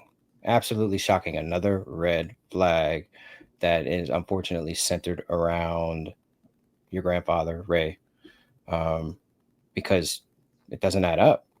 It does not add up. And I guess you can look at it in two different ways, if we're being honest, right? One way is I actually know what happened to her, so I don't need to go to Hawaii to look. I guess that's a way. The other way is, oh shoot, we've been caught. And if we look for her, but I guess I'll be honest. If I was under the impression that if I was in his position and I said, oh shoot, somebody saw her there, I would fake it and go get on a plane or do something. I don't know that I would have just said you're crazy and walked away, especially if you know Jim well enough, because people, I have not met one person who said they didn't trust him, didn't believe him, and didn't say he was a man of his word. Everybody said that, from his children to people that knew him as their youth leader as a kid. Everybody said that. Yeah, you don't just brush people off who said they finally saw your daughter after you don't know what happened, and you're thinking the worst. And so I'm not saying that him not doing anything about it is because she's in Hawaii. That's not what I'm saying. I just think it is a red flag about something. Let's just sum this up. That's not normal behavior. Right. And also, there's I work with so many families, and I have to draw back on experience, because it's a constant learning thing that I have with absorbing all of the rabbit hole stuff and the things that play out in these cases. And because I've solved so many cases, I get to see the clarity, the 2020 looking back at, oh, wow, once you find the where, the why is just so clear. Now I know all this. Now I know all of that. I just spent time with a family in New Jersey who spent their entire life savings traveling because of false sightings. Mm-hmm. Spent their entire life savings and are just in a horrible financial spot, but they didn't care. I would be that family. They didn't even question every single call that came in, every fake sighting. It did not matter. Yes. And, he would even tell me it didn't matter. Like, if this call came in and they said they saw my daughter, I'm going. Like, even when I knew that it wasn't true, it didn't matter, because what if it was? Yes. And that's normal behavior. That's what I'm getting to. Those are the things that you have to establish. Okay, what is normal behavior? What leads us to conclude and have the audacity to just label something not normal behavior, and that's experience. And I'm gonna tell you right now that it doesn't add up. It's suspicious, big time. Your best friend or one of your really close friends says that they've seen your daughter. They've seen your daughter. They have seen your daughter. I'm sorry. Like, you know, it's a good thing that you're here doing this now, you know, but it sucks that it didn't happen at first and that we're actually here still. You're here still trying to fight for answers. And you're looking back and you're discovering all of these missteps and things that weren't done. Your mother had nobody in her life that was fighting for her. Nobody fought for her. No one stood up and said, "Where's Barb? We're going to find Barb," and kicking down doors. She unfortunately, up to this point, the way we've laid it out, she didn't have that. You know, if anything, she had the opposite of that. She had people throwing her under the bus that were close to her. She had people not following leads, not demanding the entire kitchen sink being thrown at a case. Because I tell you what, if somebody goes missing nowadays and they are a very wealthy individual, a white person, prominent, owns a not built a church, is a leader of his community, pillar of his community, his daughter goes missing, we all know what that is like. The entire world is going to know that that person is missing, and the world itself is not going to stop until that person is found or somebody gets brought to justice.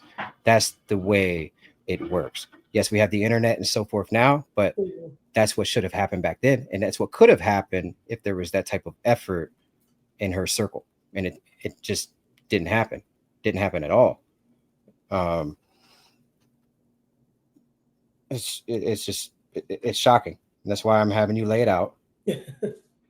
And you know, a lot of people are going to confuse, you know, you're laughing and all that stuff. But this is pain. You know what I mean? This you're a mother's warrior, and this is how you're dealing with it. And this is the truth. It's the reality.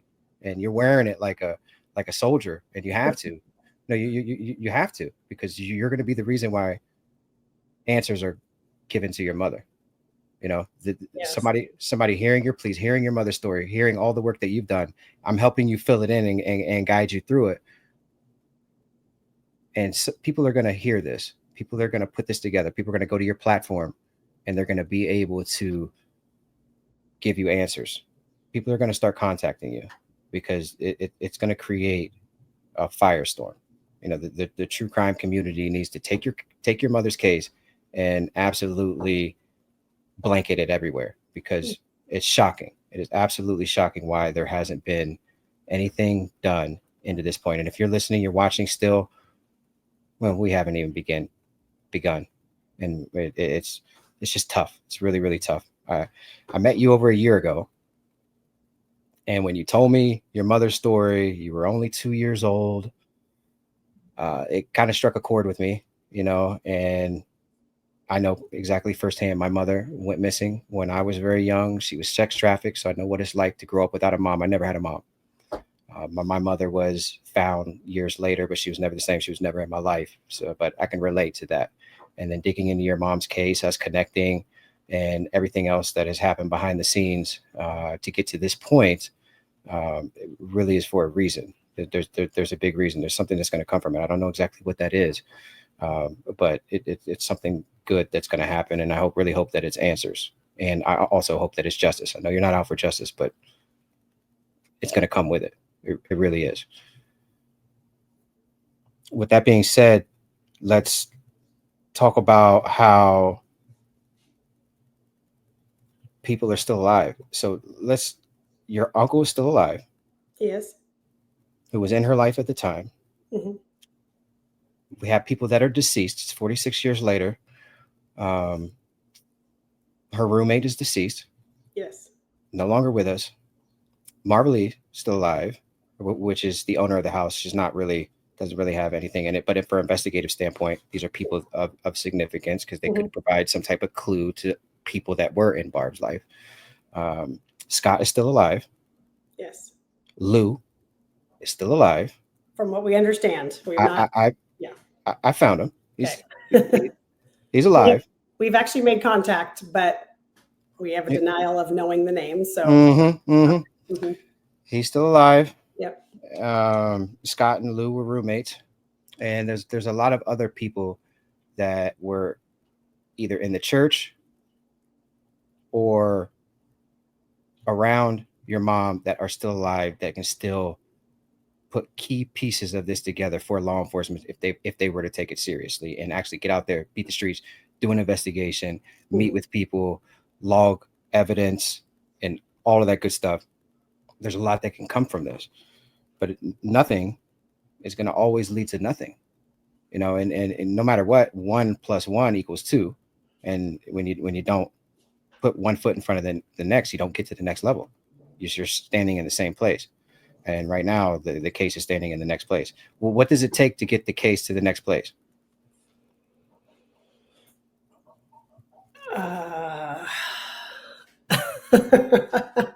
I don't know.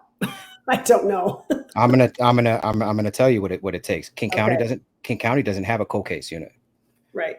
King County doesn't have the resources unless they're blanketed with bad optics to throw the book at this case. That's really what it would take. Mhm. If the true crime community, the media, and so forth outside of Seattle takes a look at this and really starts to dig in, that creates pressure, that creates optics, and then that would force their hand. I want to say something, Doug. And again, I've tried really hard to not throw King County under the bus too hard, because I do know that they don't have the time. They have a huge major crime. I get it. Mm-hmm. However, I do have to say this. They have had people, both retired and active detectives, from Snohomish County, from Skagit County. The actual cold case unit from Snohomish County has called them and offered to help on this case. They have had so many offers for help from, not from a Jaime who's just wants to push the envelope, from professionals. Snohomish County took a particular interest because their name is also here in this case in a way, and they have denied everybody.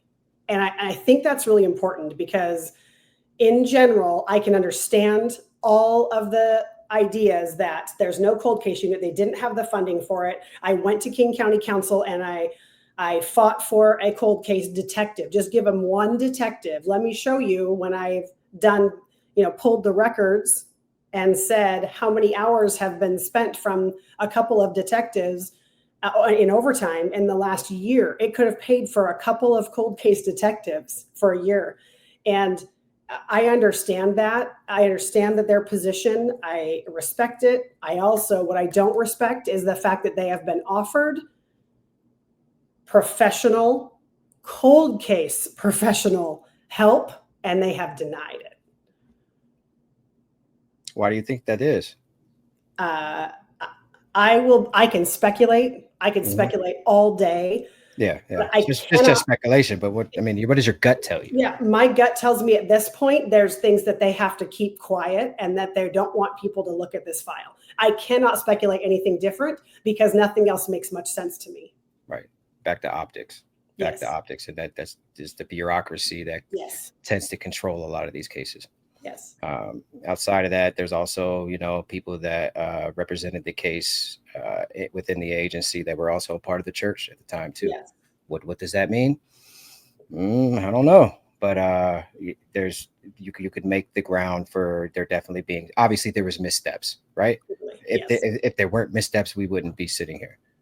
What those missteps were, how that makes them look, that is never my prerogative ever.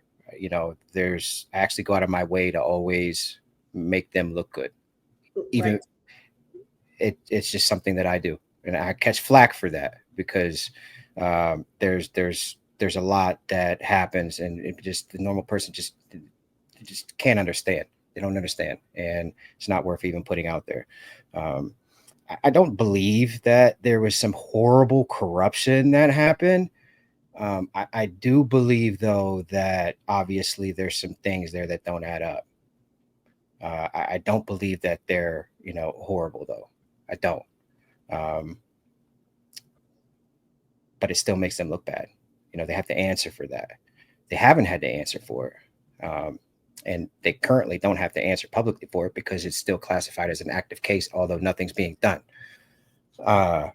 What it's going to take to change is public pressure, like we just labeled, and or them taking the professional courtesy to allow fresh eyes and ears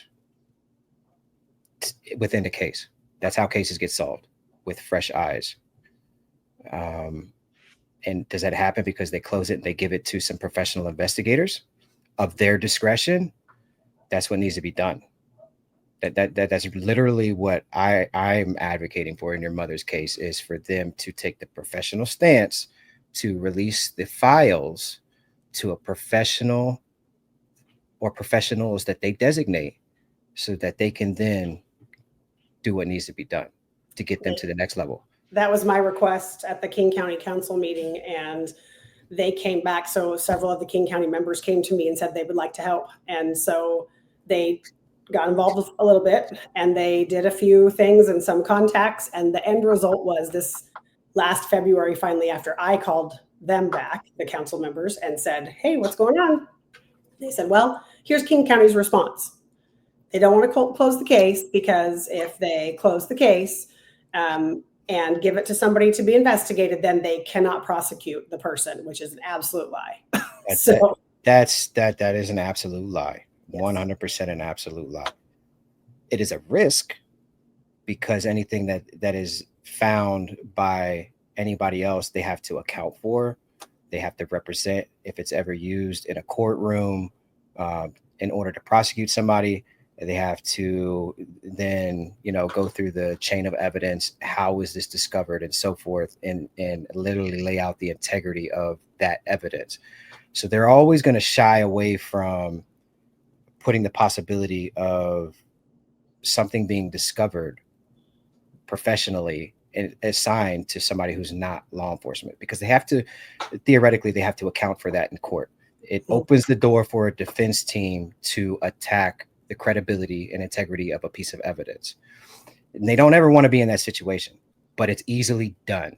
When a professional is on a case, they're logging what they're doing. They're like we've already discussed behind the scenes, journaling what you're doing, taking investigative professional standards of being able to prove why you did it, how you did it, when you did it, so that when that piece of evidence and that discovery is made in a courtroom, it can be protected. It's really easy to do when there's professionals involved. So that's just a bureaucratic blanket excuse. And I hate excuses. Excuses are the worst thing in life, because there's always solutions, and there's plenty of solutions for them to take this to the next level. And there's avenues there that can produce answers if they're pursued the right way. And that's going to happen. It's going to happen. This is what it takes. And before we get too far off track, I want to pull back in the Hawaii sighting and the significance of Jim, and him also sending the youth group that he knew. He's a member of the church to search, which was basically the only real search that was done after the license was found, which makes sense that he cared. He wanted something to be done, and the kids were holding the prayers.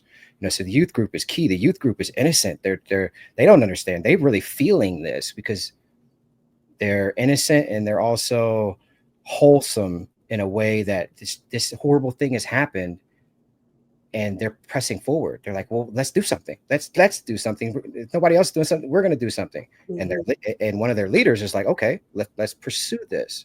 Yeah. So it's like Jim is really the only one that has had, a good, wholesome perspective into pursuing this. And he's shot down by his best friend. He's shot down by your grandfather. This didn't immediately he's shot down. Like, he's crazy. That had to have been very hard for him to handle, and him telling other people attesting to his accounts, all being the same and all being credible, and his credibility. That's very significant that happened. Why does he have the audacity to go back and search after a piece of evidence is found? That there's something there. What does that mean?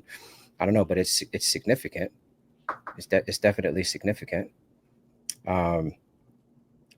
Prior to traveling out to Seattle and spending time with you, I had two major questions about this case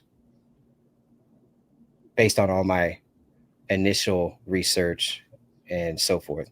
which was obviously I wanted to know more about Scott because he was the last one with her. And I also wanted to know, all right, well, this horrible thing has happened. There's some, avenues that point back to family possibly being involved, the church being involved, a lot of really larger than life elements. Has anybody else gone missing? And when we met, you laid that out. You basically told me that you told me more about Scott, which I did not know, which was not good. Actually, it was horrible, but I'm not going to put that out there. I'm not going to label that. I'll let you do that on your podcast. You've met with Scott. You have that recorded on your podcast. So anybody listen to this can go check that out. That really threw me for a loop because that was not good. Actually, like twisted my gut hearing that because it didn't add up. And then hearing that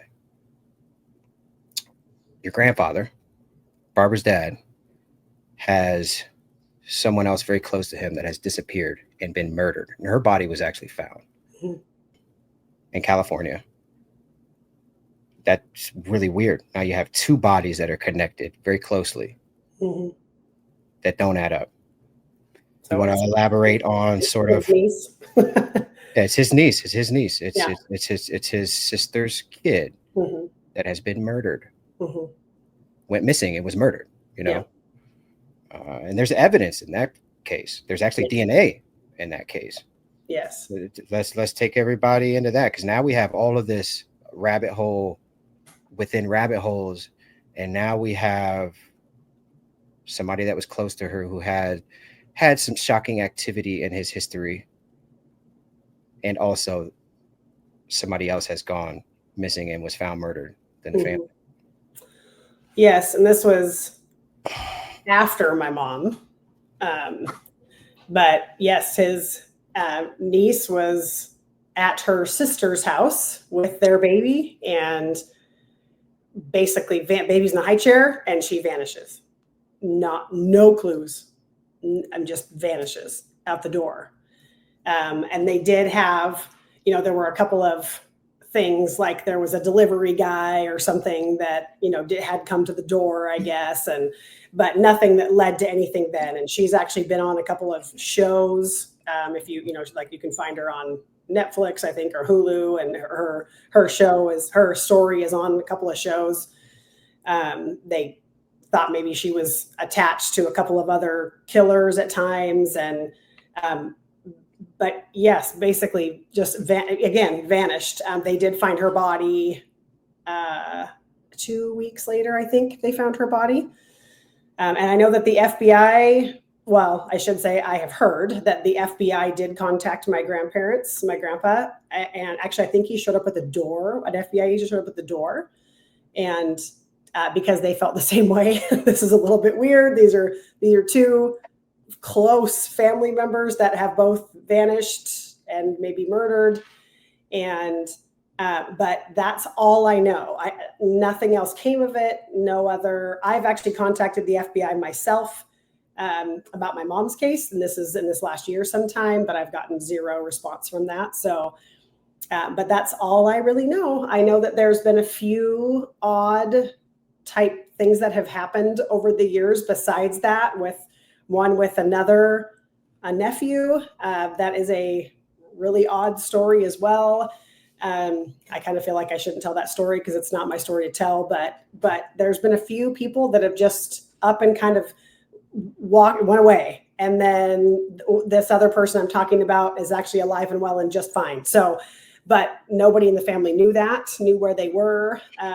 It just seems like there's a little bit of a ability to make people disappear maybe in our family, which again was not the grandpa I knew, but I knew that guy was there because I had heard enough growing up that the power that my grandpa had was very big, and people were to have feared him back in the day. That's something I was made very aware of very young, but that was not the guy I knew, nor was, my own children did not know that guy, but clearly he was there. Yeah. And you just you just brought in the next element that should have just shocked everybody. And we're not going to go into detail on that, but I think it's important to touch on it. And if you want to go into detail on it, you do that on your podcast. That's your voice. That's your family story. And I can really put detail out there like that, other than to sum it up. Prior to your mother's disappearance, your grandfather has made somebody else disappear in the family. Verified.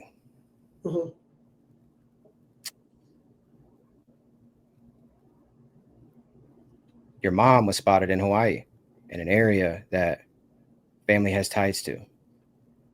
I think that gives a lot of credibility to your mother possibly have been sent away and could possibly be alive. Or I don't know. But I think that gives Jim's story a lot of credibility. They've done it before. And the circumstances behind the individuals that they made leave is just, yeah, it makes me want to cry. I don't even want to go, it's choking me up, but it's deep, it's very serious. And prior history of something like that is key. It's another red flag that's beyond a red flag. It shows previous pattern. It's all about pattern. That's a pattern. And to me, it's a pattern of not just power, but the ability to do something and have nobody question you. So the power to, or the ability to do it, I think is one thing, but the ability to do these things and have nobody ask you questions. And I mean, nobody. I have sat with people in my family still to this day who will say to me, Jaime, nobody questioned Ray Anderson. No, you didn't question Ray Anderson. Of course, we didn't ask if how the investigation was going or what happened to this individual that we're talking about. Nobody asked. You just assumed that Ray had it under control because you were not asking. That kind of control over people is pretty incredible. And especially since, honestly, I mean, yes, his fear was big for the time, I guess you can say. But when people think of power like that nowadays, it looks very different. And this is more, and I really hate to say it because my love for Jesus comes from my grandparents. So it almost feels warped to say that, and then to say that they did these things under the umbrella of religion. Yeah. But it's a cult-like situation when you take these people who are all strong, bold, wonderful individuals who would not question my grandfather no matter what, under people in his own home or family disappearing, and you were not going to question. Yeah. Yep. And that ties into, now let's stick with this your mom's alive theory. This supports that because it shows a pattern of them making people disappear before. And this isn't just hearsay. Like I said, if you want to label that, if you want to get into those details on your podcast, do it. I'm sure there's going to be a lot of people that are going to go there begging you for that. That's on you to do. I'm not going to put that out there. Yeah. But it's shocking. It is very shocking. And it shows that they're capable of doing something like this. Even without labeling that, everybody just already thinks something. But hearing that is just takes this and just really messes the entire flow of everything. Right. But let's put some blinders on real quick and stay in that lane. It supports why there was a search and evidence found in an area that didn't make sense. It supports why your Uncle Ken, her brother, was there just packing a bag days after. And it supports also throw out there was a financial transaction that could have only been taken place by your mother after her disappearance. What was that? In 1982, there was the name of it now is escaping me because you caught me off guard. It wasn't a bank account. It was like a trust. Yeah, trust. Thank you. Yeah. A trust opened by my mom to me in 1982. It was not a significant amount of money, Mind you, it's the same amount of money that was put in there then because they closed the account pretty quickly. Yeah. So I don't know the exact number. I know it's over $100. That's what I know, but it's not like thousands of dollars or anything. But we have asked, we have sought, and so have a couple of retired detectives, PIs, have asked people in the banking industry in the 80s, have tried to get some sort of like, how would this happen without her doing this? And everybody says it's not possible. Everybody says she would have had to have walked into a bank.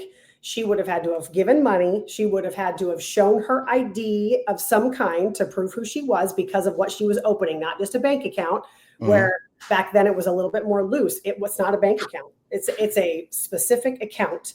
And she would have had to have shown them information to start this trust and then make it care of me, her daughter, which is what it is. Those are all things that don't make sense, don't add up, that support this theory. What else can you draw on that would support this theory? But what else would this theory create clarity for? If you want to assume that's legit and that you know she really was sent away, do you really think your mother was in a position to be forced away? Do you think they really had the power to control the probably one of the most independently minded women in the entire family and community at that time? Do you think that was possible? Yes.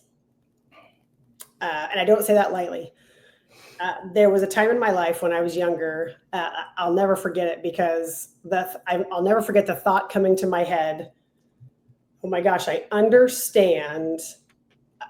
I truly believed until I don't even know how old. Now I'm confused, but I truly believed till not too many years ago, hands down, that my mom was alive. I don't know why. I can't tell you why. There was nothing that made me think that. I don't even know that it was false hope because I've made this comment and statement before. That's truly the worst case scenario for me because I did not have a good childhood. I had a hard childhood, and my dad raised me with my stepmom, and that's ugly. That's ugly. And the worst case scenario for me is that she basically gave up and said, you know what, it doesn't matter. I can't battle through this enough to be there for my daughter and raise her. I'm not saying, that makes her sound like a quitter, and that's not what I'm saying. But there was a time in my life that I said to myself when I was young and I had a little boy, and he was now 30. But when I said, you know what, this battle is all I can fight through right now. And I was sitting in front of my computer and I said to myself, oh my goodness, I get it. Yeah. I had a moment of clarity that said to me, if she's alive out there, this moment I have to remember because I get it. I understand what it's like to grow up in the wrong way, and be led astray or not correctly, and to not be grown up enough yet to fight back certain battles, and not know how to protect myself quite yet, and not be articulate enough to explain what I feel or need, and to just feel like going away might be better for my child. However, it's still the worst case scenario for me. So there's not a lot that I can fathom or find reason to say that I would do that. But what I can say is when my grandfather was controlling my narrative for a very short time in my life as an adult, that I felt like I was 100%. And I mean, this is a man who I respected everything about him, but I was trapped in this little box and I couldn't get out without his help. I needed him. And I went, oh boy, yeah, she could have walked away from this. She could have been trapped by something at that time. She could have felt like the only way for me to live a normal life was for her not to be here for some reason. She had told people, she had made the comment within weeks of her disappearing to multiple people, if something happens to me, do not let my mom and dad raise you. That has been documented by at least 3 people, and that she was best friends with, if not more. Do not let my grandparents raise my daughter. You make sure Jaime goes with Randy. Multiple times. So Randy is your dad. Randy's- We haven't talked much about your dad. Your dad's a great guy. yeah. There's no sense in even going in that direction because So that's the first time somebody has heard his name. So I just want to clarify that. That's key. This is like one of the first moments in your life where you realize, wow, like some things aren't what I thought they were, and in a vulnerable moment, and I'm sure probably arguably one of your most vulnerable moments in your life, he tried to do some things that just weren't nice, and that's tough. That is very tough to go through. Yes, and I can tell you that I can, without a shadow of a doubt, picture my grandfather saying to my mother that the lifestyle that you are living is not appropriate for a child, and we're going to take her. I can tell you that's one of the few areas that I can see him. I say few is not the right word. That's one of the places I can see him going.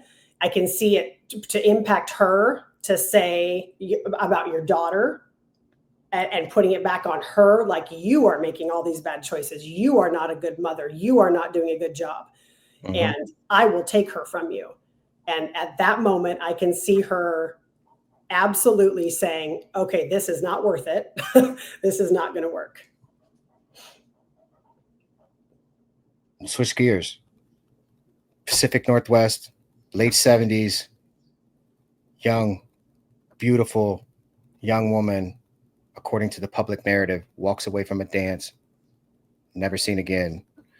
There's several serial killers that are in play during this period of time. And that's been something that's been a part of your mom's case. What was she a victim of? Gary Ridgway, the Green River killer, who's confessed to killing 80 plus women. Only, I believe, 30 or so have ever been found whatsoever. But that's a lot of women that he killed in that area. He targeted women later on in his killing spree, which were working women. So it doesn't fit the narrative of your mom. Didn't fit the narrative early on. He didn't develop targeting sex workers until, way later on. I know he was brought to King County, several years ago, in regards to, some new interrogations and some DNA stuff and so forth. And then your mom's case came back into light, and the Gary Ridgway talk. What do you know about that? Do you want to discuss that, or? Sure. In early 2000 maybe, we got 2001. I got a phone call. It's the only time King County has ever contacted me. I've never been contacted by them, but I got a phone call from King County, a detective who said, "This is who I am, and I am a detective on the Gary Ridgway case, and we are hoping to get some DNA from you because there are several unidentified bodies in the Gary Ridgway case, and we would like to, they could match your mom's description essentially, and we would like to get DNA." I immediately got them in contact with my grandparents, as my grandpa was already sick at the time, but I also knew that would be the best DNA match. So they did get my grandma and grandpa's DNA at that time. It never came of anything. I will also say the thing about Gary Ridgway that was interesting was that he actually knew my mom's name when he saw her picture. That did not shock anybody because apparently he was very well versed in all of the, in this area, missing person type cases. Apparently that was kind of his passion. But that did happen, and it went away pretty quick. Never even heard that she didn't match. Didn't get a phone call or anything that she didn't match. I just clearly assumed that was the case. He has been extensively interviewed, as most people would know, after what he has confessed to. And he has been interviewed about my mom and has denied any involvement. And it is a little early for him, and it doesn't fit his profile, the in-depth profile and this is also from people not just at King County that have interviewed him that I've spoken with, say that it does not match for him. Just a side note. when your mom disappeared, he was in his second marriage, Yes. and he had a child in that marriage. Anybody who knows the Green River killings, the killer and his story and everything that we're laying out in regards to him and a lot more, knows that he never admitted to killing anybody or starting that early, which were a couple of years prior to when he started, or at least he's admitting to starting. I believe I fully believe he was killing way before when he has told law enforcement he started. I believe it's to protect his second marriage. You just don't start killing like that. You don't he did not start killing when they believe he started killing. Just didn't happen. I believe he's trying to protect his wife. He's trying to protect his kid, and he just has some weird moral thing that he's protecting there. Yes. Do I believe that he has done something to your mom's case? I think it's a stretch, just like everybody else believes. Yeah. There's nothing really there to draw on, but it's a possibility, as well as several other serial killers. A lot of people want to throw Ted Bundy out, but Ted Bundy was locked up. He did operate in Seattle in the 70s, but he was gone by the time your mother disappeared. So he's not there's been a lot of confusion in other platforms and people who tried to tell your mom's story about Ted Bundy, and it's just something attractive to talk about. And they're not putting out accurate. Ted Bundy name get a lot of people pay attention to that. So he was in jail in Florida. So and I've spent time in Seattle with you. I've spent very personal time at where she disappeared in that parking lot. I personally walked the street they said she walked, and that's just something that I do. And it hasn't changed hardly at all in 46 years. And I'm gonna tell you right now, that's not where that's not somewhere random you go to get a girl. That is not where something random happens. Is it possible? Obviously, yes, you can make that argument, but it's just not. It's not somewhere that happens. It's a very nice area. It is. And I believe, like you believe, that she never left that parking lot, and nobody saw anything. So that means she had to have left with somebody she knew, or left without anything happening. There was no commotion or anything. And then we're also to remind everybody that the police department is in this parking lot. This is another reason you're not going to target this area. It's the worst place to do anything like that. So there's a lot of open businesses at this time still, right? It's there's a restaurant upstairs. It is not it's not hiding in some shadows somewhere. Not that things don't happen in those places. I'm not saying that. It just the odds are a little bit lower that there's going to be some big commotion and nobody sees this. It doesn't make any sense. There's people coming smoking. This was smoking, right? People are coming all around these buildings, and it was a very used space at that time. Yeah, and there's what's the other guys? Stanley Burnson, who was killing at that time, and a couple others. But there's just it just doesn't add up. Doesn't add up at all. I don't believe that any of those killers had anything to do with your mom's case. I believe that it's closer to home than anybody would have ever thought. I really do. That's what it points to. There's a lot of other stuff that obviously we can't talk about. It makes it really hard. And people are probably listening to this. They're probably like, "What do you mean? Like, how much more is there?" Like, there's.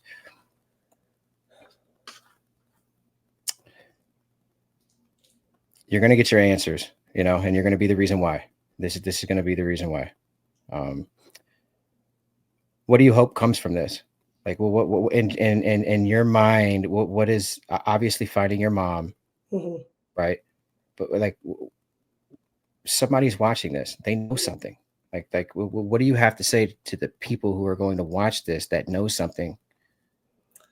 Now you're gonna make me cry. Thanks. Here's the thing. At the end of the day, there's a 2-year-old little girl who lost the life she was supposed to have then, and I am blessed and I have an amazing life now, but there is a lot of history and time that was left that day, and I deserve answers and my kids deserve answers. And there's a 24-year-old woman that day that has only now been remembered, and very minimally at that, for being a disappearing act and not for who she was. And I feel like I know that she deserves to be remembered differently, and by the life and by the life that she gave to somebody. And I would like that to be what you think about when you go to bed and you decide that you're not going to say what you know one more time, because now's the time to say something and come forward and give some relief to family and friends before they pass away. You're going to win the hearts of everybody watching this, and rightfully so. And that means support. Where can people come support you at? We have a podcast, Breaking the Ice Cold Case Files, is on every platform that you need it to be on. And you can follow us pretty closely on Where is Barbara McClure on Facebook and Instagram, and working on TikTok. Not as good at that yet. But we release about every 10 days or so new podcasts. The last one was the first half of the interview with Scott Steepleton, the guy she was with the night she went missing. So it's getting pretty interesting to talk to these people who were by her side that night. There you guys have it. Go make sure you connect with her podcast. And you guys have to also understand that this is a learning curve. This is also her journey, her life that is playing out within this in real time. So there's going to be things that come out in layers. There's going to be things that might not come out as this progresses, but put pressure. Pressure is deserved in this case. And that happens because you guys need to share this. You guys need to talk about this case. If you're in the Seattle area and you're connected to anybody that was in the Lake Forest Park area that went to King's with Barbara when she went to King's school, or went to Westgate Chapel or Philadelphia Church, or worked with her at the hotel, the Olympic Hotel downtown, like, we need to hear from you. Like, you need to come forward. Even if you think you don't know anything, that's respectively, that's not up for you to decide, because it's the little things in a case like this that really do mean something. It's the things that you think don't mean anything that mean something. Absolutely. So don't come to that decision on your own. Let Jaime, let myself, let King County or somebody else that's connected on a level that can get things done make that decision. And I think one of my asks, Doug, that I've never asked out loud actually, but people were at that Fandangos that night. It was not just those 6 people or whatever that were there. There are other people there. So if you saw something that night, that in that parking lot, somebody has to remember. Somebody saw something there. Yeah, absolutely. And most importantly, if you live in Kihei, if you have history there, absorb this. Start looking around. Start remembering who you know or who is there now. We have some up to date, like, progressive images of what she could possibly look similar to.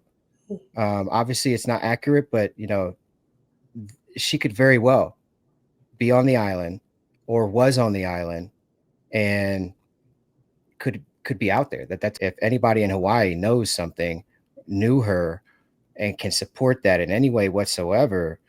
Maybe she's under a different name, completely different identity. It's extremely possible. Absolutely possible. It's so easy to do back then. You could just up and leave and assume another identity and, be forced to have left your life. And the Hawaiian community needs to take a hold of this and dig into it. No matter where this goes, it's unfortunate, but that is a better outcome, you know what I mean, than any of the other narratives that we can conclude. It's really important that everybody goes and follows you and gets connected to your case and your mom's story, so that if they want to share it, if they want to follow it, they can do so. Is there anything else that you want to add to this? Is there anything that we haven't covered? You know what? If we haven't covered it, don't worry about it. They can go follow you to learn about it. No, Doug, I just want to thank you. It means a lot to me. And I know that you have, some personal ties to something similar to this, but the fact that you've picked this up and truly feel it with me and go through it with me is really special to me, because there's been very few of those. So thank you. I appreciate it. You're welcome. And I'm not just sitting here on a chair. There's a lot that's, we're not going to talk about any of that stuff publicly. But you're very welcome. And anything that we can do to support you any step of the way whatsoever. I mean, you got it. And this is your year. This is your mom's year. 46 years too late, but it's never too late. Now or never, right? And now is okay. I'll take it. Yeah. All right, everybody. Yeah. That's it. All right. Thank you, Jaime. Thank you.